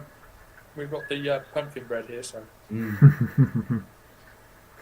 But that was interesting. What you were saying about backstory is it's been good to get into it this time round. Didn't really know what to say last time. This time I've had some more clear ideas about this, and this, and this is kind of more where, and this is how, and here's the who, and all that kind of stuff. The problem with the mysterious orphan really is that it's mysterious. There's nothing to talk about. No. But this time around I've had a more clear idea of I know certain things about this character that I've got to go into it with, and lots of flexibility for things I don't know about yet. Still. Well, this was the thing with there was only one person, as far as I'm aware, who started kind of down the orphan track, Christine, and that was you. And I was like, really? Not another orphan, please! And actually, as you quite rightly pointed out, not an orphan, a foundling, which was fine. But it was like, yeah, because I think all but one character in our previous campaign was an orphan. Is that right? Yep. Yep. When I had still living parents. Yeah. Dead sister, but the parents are still there. Yeah, it's the first character backstory I'd written. So I say written, there wasn't much to write, but yeah, this time around is much more of an idea of character traits, and it's good fun. Indeed. Good. I'm glad it's going well. Anyway, we're back, so let's continue.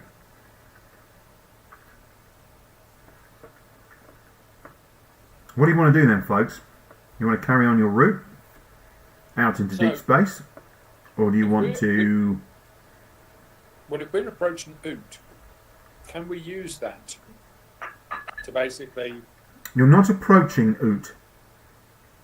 No. Your angle is taking you so that Oot is above you, so you could turn and head back to Oot, but that will take you a couple of days.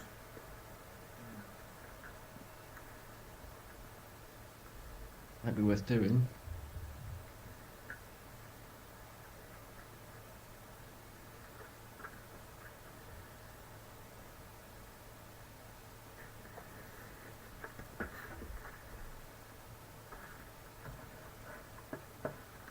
How long, if we came to a full stop, how long would it take this ship to come up to us?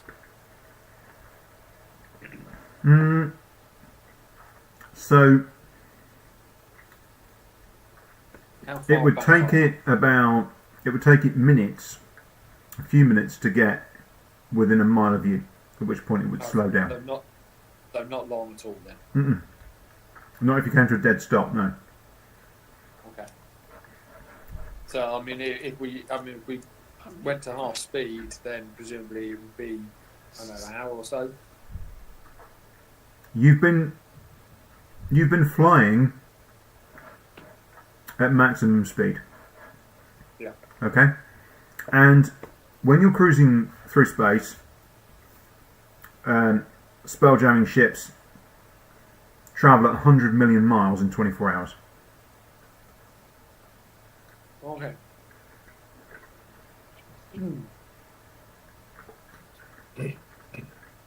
Considering somebody go and ask the cargo what the ship over yonder wants with them.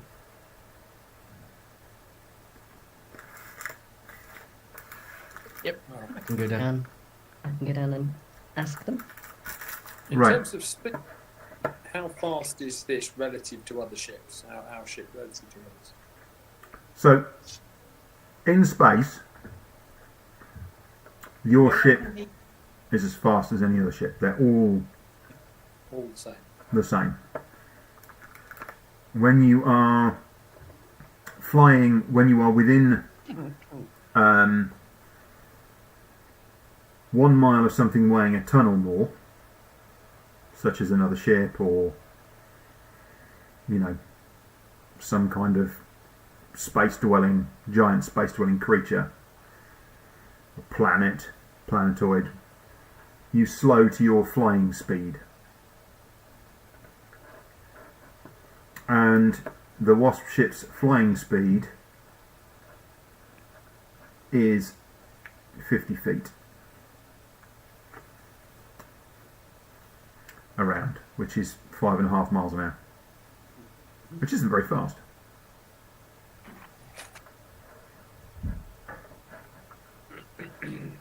But if you compare that to other ships,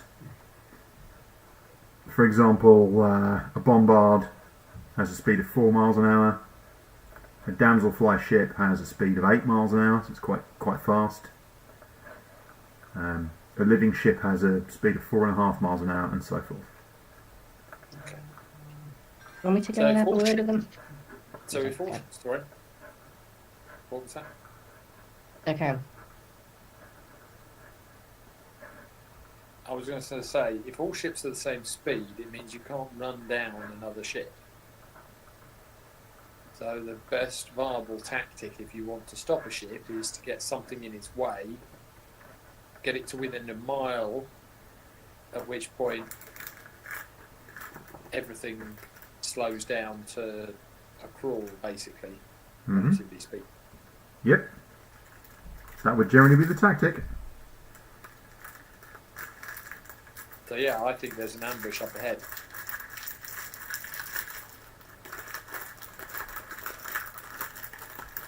The Valley of the Bacon Tree, huh? Yeah. Want me to check with our guests, see if they've got any, Mm-hmm. Yeah. reveal any besides- information? Yeah. If there's any Yep. enemies, we stop them getting back home. Yep, I'll go down and have a word. Okay. So you go in, and they are, as they often are, they're sort of prostrate on these sheets that they lie on. Heads down, cloaks over their heads. All of their limbs pulled in, sort of like they're little kind of blobs on the floor. Well, actually quite big blobs on the floor. Not making any noise, they just sort of... They seem to go into this state where they lie on the floor like this, and you're not quite sure what they're doing, almost like they could be praying, they could be meditating, it's entirely unsure. Doesn't appear to be their sleep condition. You have seen them sleeping, but they seem to sleep on their back. So, I'll thaumaturgy knock on the floor, kind of like in between the three of them. and then say, sorry to disturb you. Yes. It appears we are being tracked by another vessel. Do you have any idea why? Are they potentially after you? Oh. We had not thought of a problem.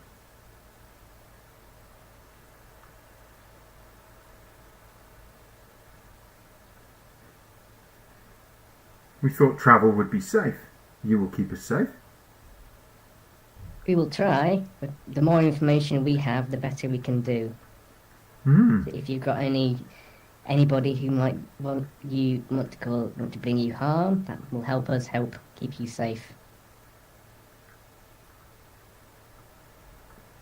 Why would anyone want to chase the sisters? That's what I'm asking you. Pieces of stuff. We carry only knowledge. Sorry? Okay, what knowledge? We carry only knowledge. Knowledge is powerful. People will Not kill for anything of- knowledge.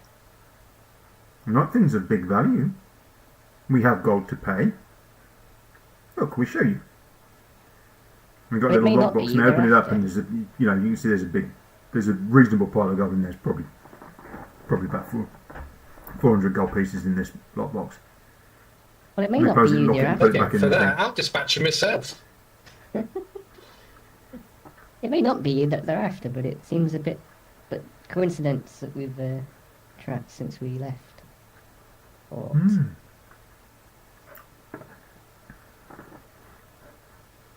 It's strange.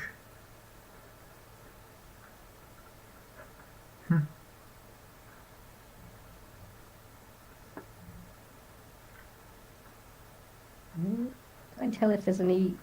Can I tell if I think they're telling the truth? Or anything like that? We have only journals from our time with the oracles, and we have small coin for our travels, Did anybody and we have take any clothes interest and in personal you items. while you were at port? While you were lodged in the hostel? Did anybody take interest in you or have any threaten you or anything of that nature? Many people look at sisters.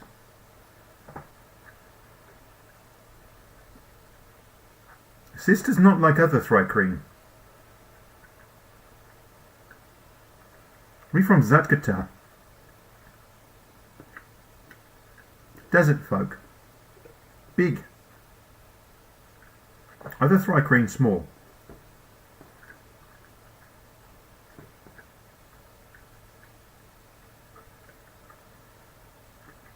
So sometimes people look,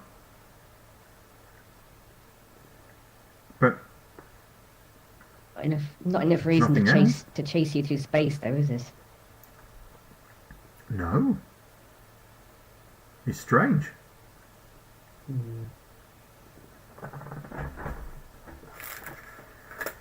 Okay. Hmm. If you think of anything, let us know, and we'll try and deal with them best we can.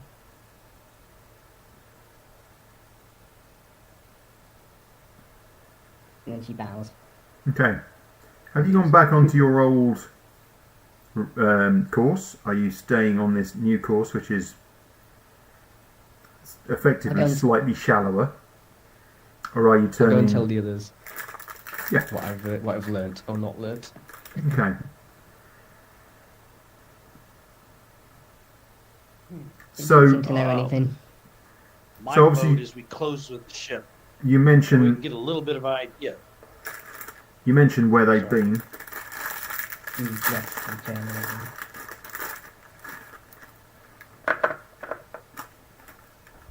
So, who's flying at the moment? Is it still me or is it somebody else?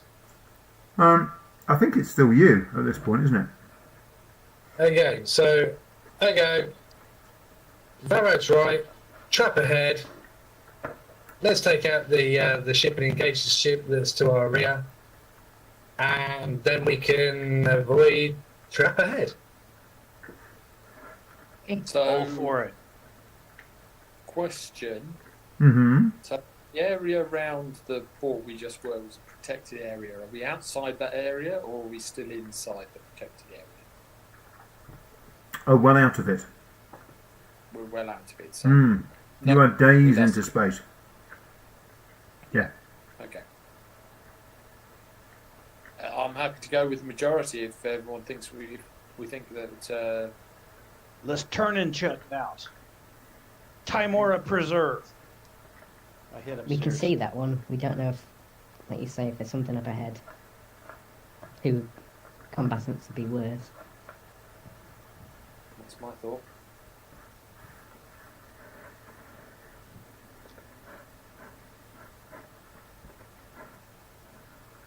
I limber up the ballista, John. Mm-hmm. And because it takes 3 actions to do stuff with it, I think I'll do those now, so at least one is ready. Okay.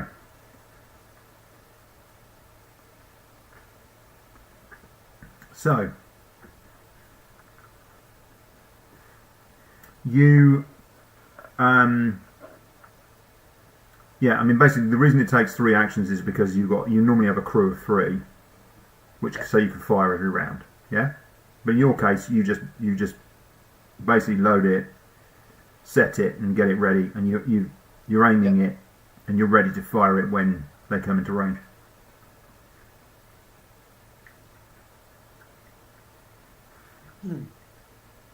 I imagine it's got this harness thing that goes around your body and attaches to this thing, so you can sort of lean back into the strap and then swivel this thing with your feet, and that's I'm there, sort of swiveled towards that dot on the horizon, waiting for our ship to do whatever it does. Captain, their gun ports are open. Oh, they are. So, can Yes, we but tell for the what Minbari, type- that's a Yeah. sign of that's a sign of greeting.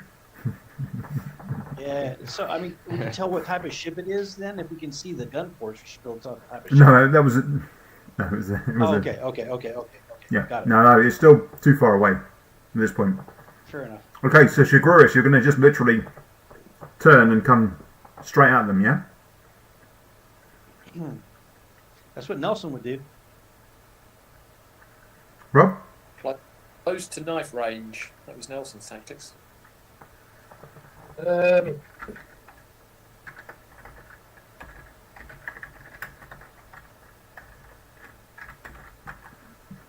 Yeah, Mm-hmm. yeah. Unless there's other ways of dealing with this, but I'm thinking let's not prolong the inevitable. Ideally, I want to have my nose pointed nowhere near the Pompey doors. But if we've got no other option, then I'm going to present the smallest target possible, because I am a little itty bitty wasp. Okay.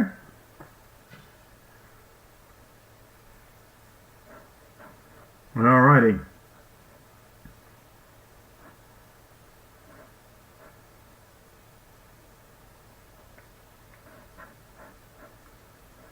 I'm thinking actually doing zigzag kind of manoeuvres, but heading straight at them.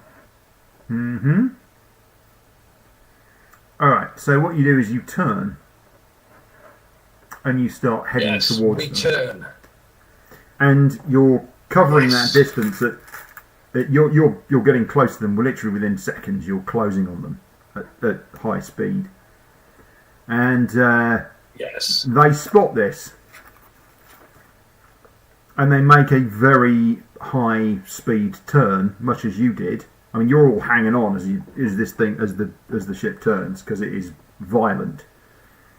And they see you coming, and they do exactly the same maneuver. They turn and they start to run, literally in completely on its straight line opposite direction away from you.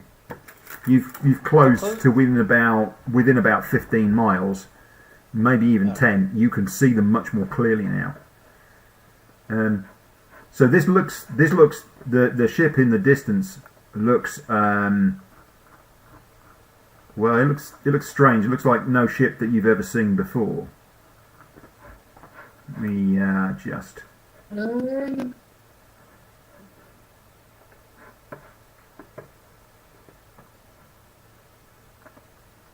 I thought, and I am just going to double check something before I say something. Can I get shouted at?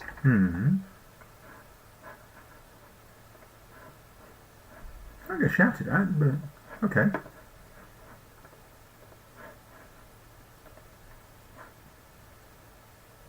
I've lost you, Rob. Sorry, and you're back. Universe. Sorry, mate. I lost you completely. I lost you. I couldn't hear you. So you were going to ask a question, and I didn't hear the question. That's because I haven't asked it yet. Oh, okay. That's good to know.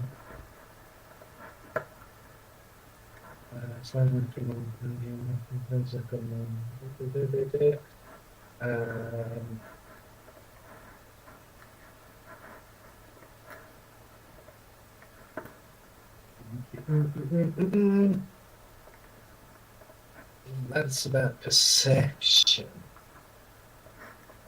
Different perception. I thought I read. You thought what, sorry? I thought I read Yep. that when two ships come within close proximity to each other, Yeah. the one that is heading towards the other one, both ships basically slow down and That is stop. that is correct. 50 Both miles, ships Rob. both ships do slow down. So this is like no ship that you've ever seen before. Oh, That's all right, because I've only seen one ship, and that's well. Actually, I've been on lots of ships. Yes, yes. This isn't my first ship. No, not at all. no way.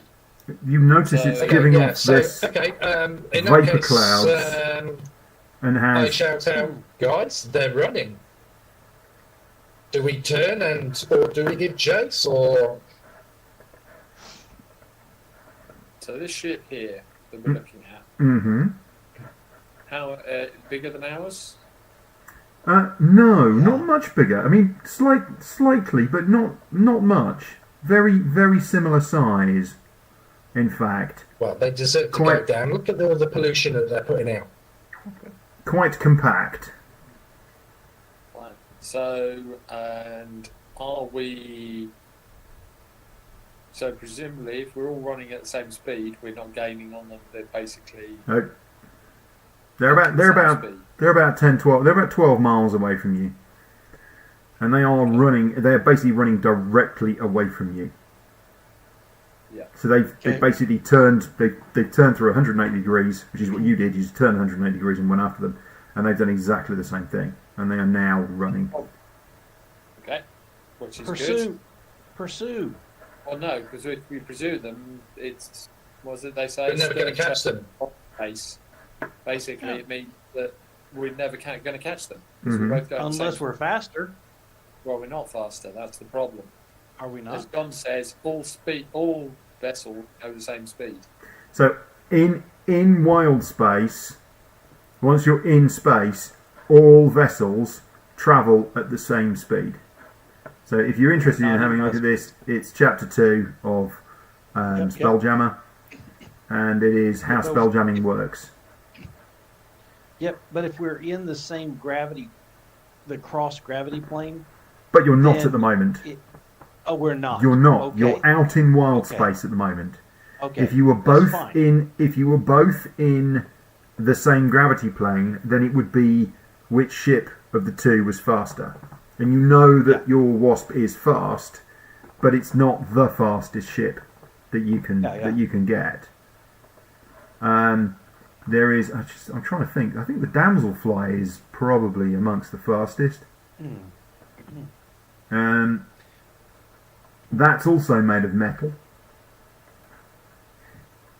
But this thing is quite different to most other ships that you've seen. None of you have ever seen anything like it before.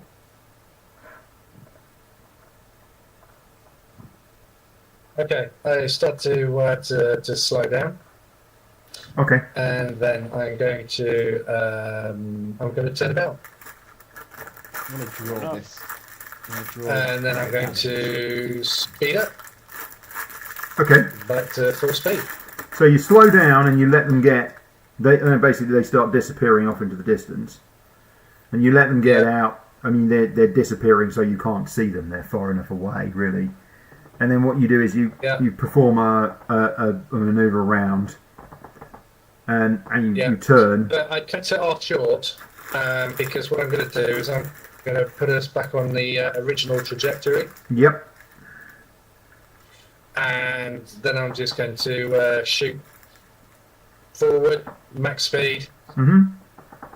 and hope that if they are in communication, they don't see us. Go back to the original space lane Yep. that we were originally going through. Okay. All right. I unlimbered the ballista to preserve the ropes and everything else. Yeah. I mean, you give it a little while, and you're paying attention, but you wind everything down. But you'll be ready to wind it back up again if you need be. No question. Go and check if our guests recognise this. And Very get the good. picture down. put the little sketch down and see if they recognise it, or if they admit to recognising it. This is what was chasing us. What do you recognise this?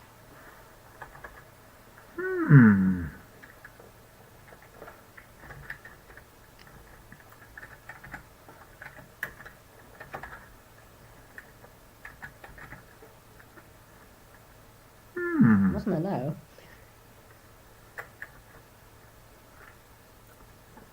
They chitter for about 90 seconds amongst themselves. And then they say, very unconvincingly, no. Just one word. Great. Something tells me would you- there's more to it than this.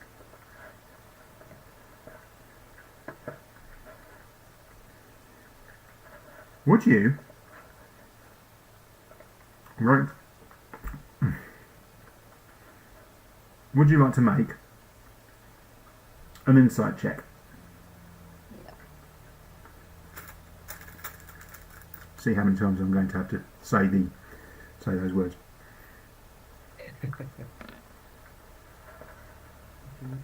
Come on.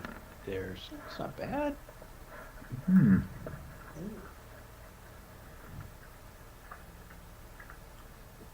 I mean, you were pretty convinced they're lying.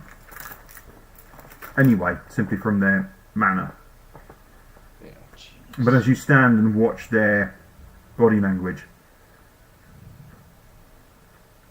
despite the fact that they are insectoid and strange, they are clearly and obviously lying, and they are clearly and obviously concerned about what you've shown them, but they don't seem ready to talk to you about it.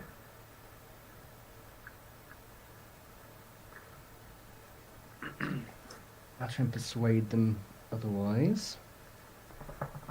Hmm? Go on, get your demonic side on, son. Well, that's the thing. Would you like to try and convince them otherwise? I miss them. And if so, how are you going to go about it? She's going to. I mean, obviously, persuasion is, persuasion is a thing. Yeah, she's quite good at persuasion. I would Yeah. expect her to be, and she's also proficient at it as well, which is another Yes. positive. Yeah. By the way, just as a general thing for everyone, if they need a boost for a roll, and I can only do this 3 times a day, I can use Bardic Inspiration. So if you want me to, let's just pop it into chat so you know what it is. It basically gives you a bonus on a roll within the next 10 minutes. So it doesn't have to be, I don't have to cast it at the same time. I can just inspire you, and then somewhere within that 10 minutes you can use it for an extra d6. Good stuff. But That's also, handy, isn't you can choose not to use it as well. One of the nice things. It's like a floating bonus. You roll your d20, see what the result is, and then you can choose whether or not to use the inspiration. Yeah. So, which is really handy. It is.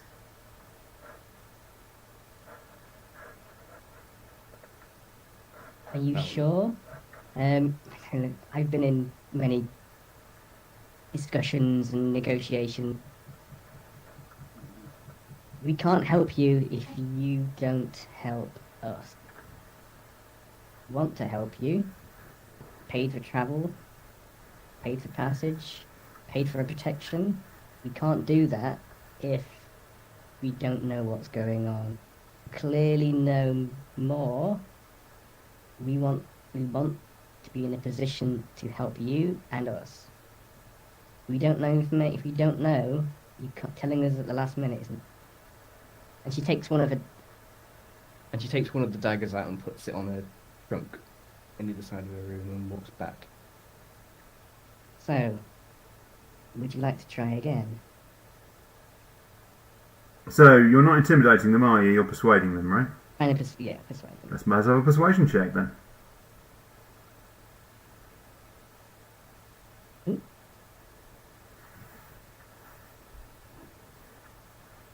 Let me just double check. I don't get advantage on this, do I? Fusion. I think what we might have to start doing is we might have to start giving advantage if people roleplay it really nicely. I'm going to make a persuasion check. Bloop. Fine. Yeah. Here is my conversation with them. Charisma +2 to check. I think that's built in to the roll. So +6, isn't it? Your persuasion. I just had your character sheet up, so.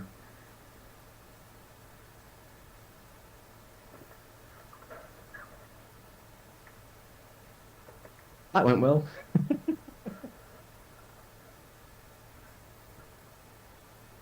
The one who's done all the talking, the other two haven't spoken. There's only the one. You over the days you've learned to pick them apart. Although they superficially they look quite similar. They have very similar colours, and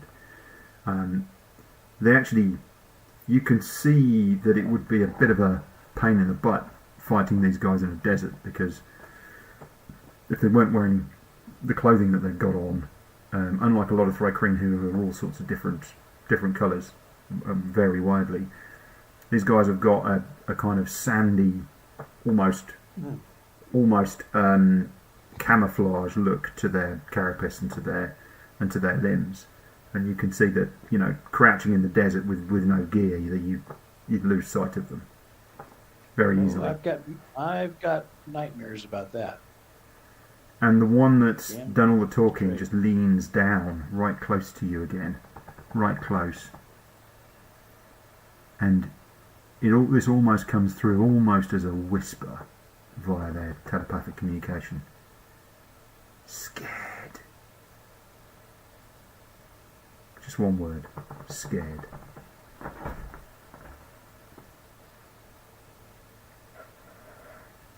Like they're frightened to speak, to tell you.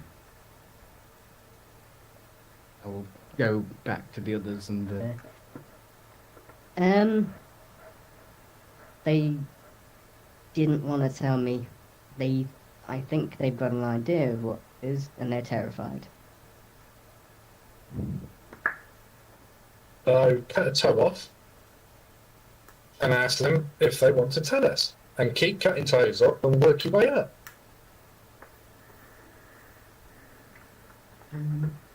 Holy Girl, crap. they It's didn't a get messed. pirate way. I'm not a pirate. How many Well, days are we today out? we're flying the Jolly Roger. Right. So I mean, yeah. we're going back. We've turned around. We're heading back on course again. Mhm. Plow on. What are they doing? What's the other ship doing?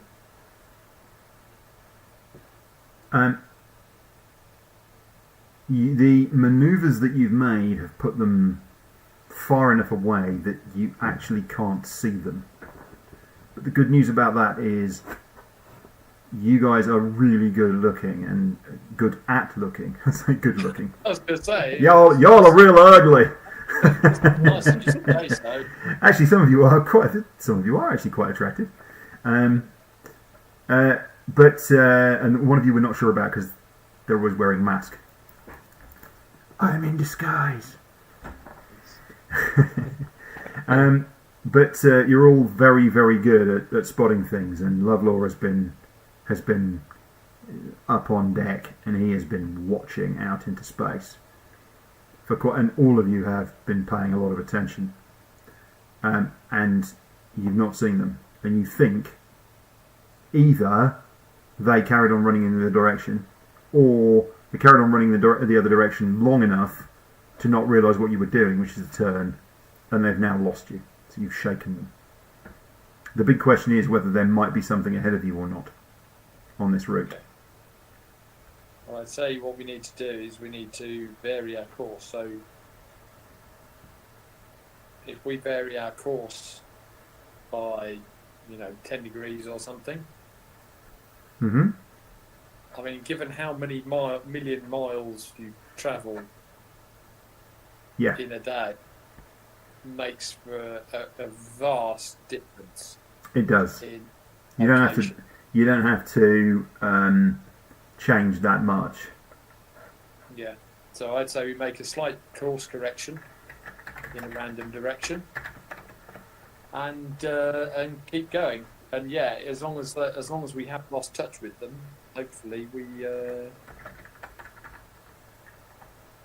can avoid any ambushes up ahead. Mm-hmm. And that's Sounds good. assuming, of course, they don't have a way of, tracking our passengers. Okay, yeah. But we'll just have to keep an eye on them. Keep an eye out, a beady eye out for. Yeah. For I think what you'll do for the next 24 hours is everyone will be taking turns to look out into space to see if there's anything out there that you're spotting. It's about time that somebody relieved Shiguris. Again, that just sounds wrong when I say it like that, but hopefully you understand what I mean.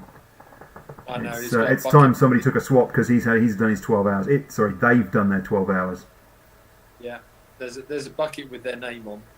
There is definitely a bucket with their name on for a good old long rest. Yeah. Well, Varro's ready to go again. He's obviously Okay. he needs a short rest. He doesn't sleep.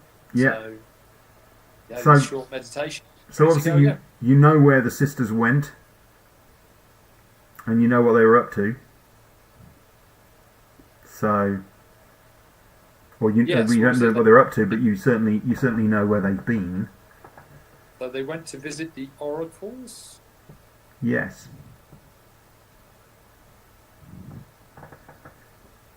The Oracles of Istus on March.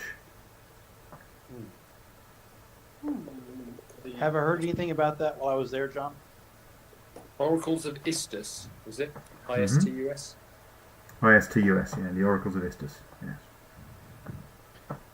Istus is tits. I know Istus. She's the goddess of fate. The old crone. She didn't like me. Oh, yeah. Does anybody like me? Well, yeah. Nuada likes me. Tamora likes me. Istus, not so much. Well, maybe you think that I Istus... like you. That's just what he thinks.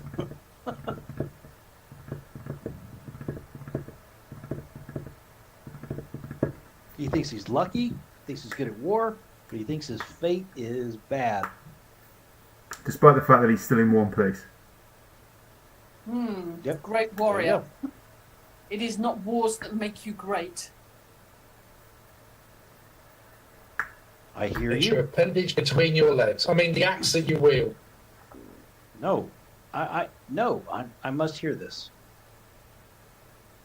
Tell me, what makes one great? Wow. Walking in the bar first, paying for all the drinks. That goes a long way. Shaggy, you are great already. I merely wish to hear what Megan says. See? Health is the Oh. great gift. Contentment, Health. the greatest wealth. Fulfillment is the best relationship. Very interesting, Megan. Very wise. I will ponder this. I still think Istus has it out.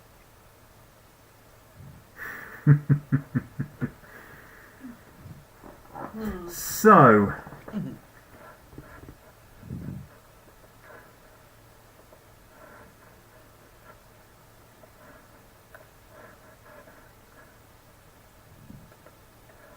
It continues. The rest of your journey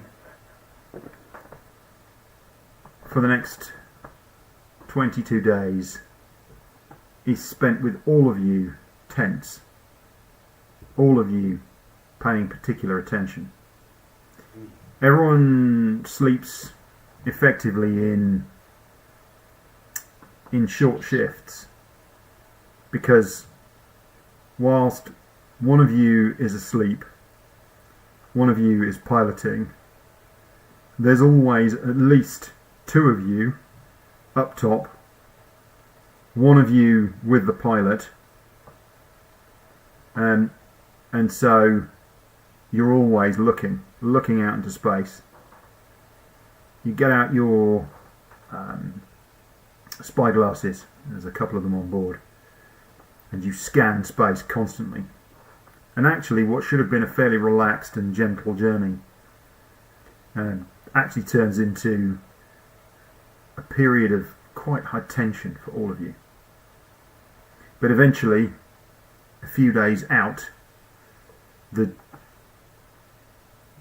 globe of Zatkatar starts to resolve itself. First, there's a tiny brown dot in the distance, but slowly as you get closer, becoming larger and larger.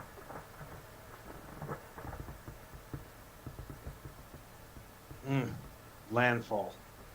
Good. And I think that's where we're going to leave it tonight. Okay. Sounds good. Happy Halloween, all of you. Indeed. Happy Halloween. Thanks to those who have... happy Halloween to everybody who's been watching, and thank you to those who have hopped in and have chatted with us briefly and have watched a little bit of the stream. And I'm going to watch a bit of this back to see how well it comes out in terms of levels and all those kind of things. And hopefully I'll get better at it as well. That's the other thing. So for now, for those who've been watching, thank you very much and good night. Good night.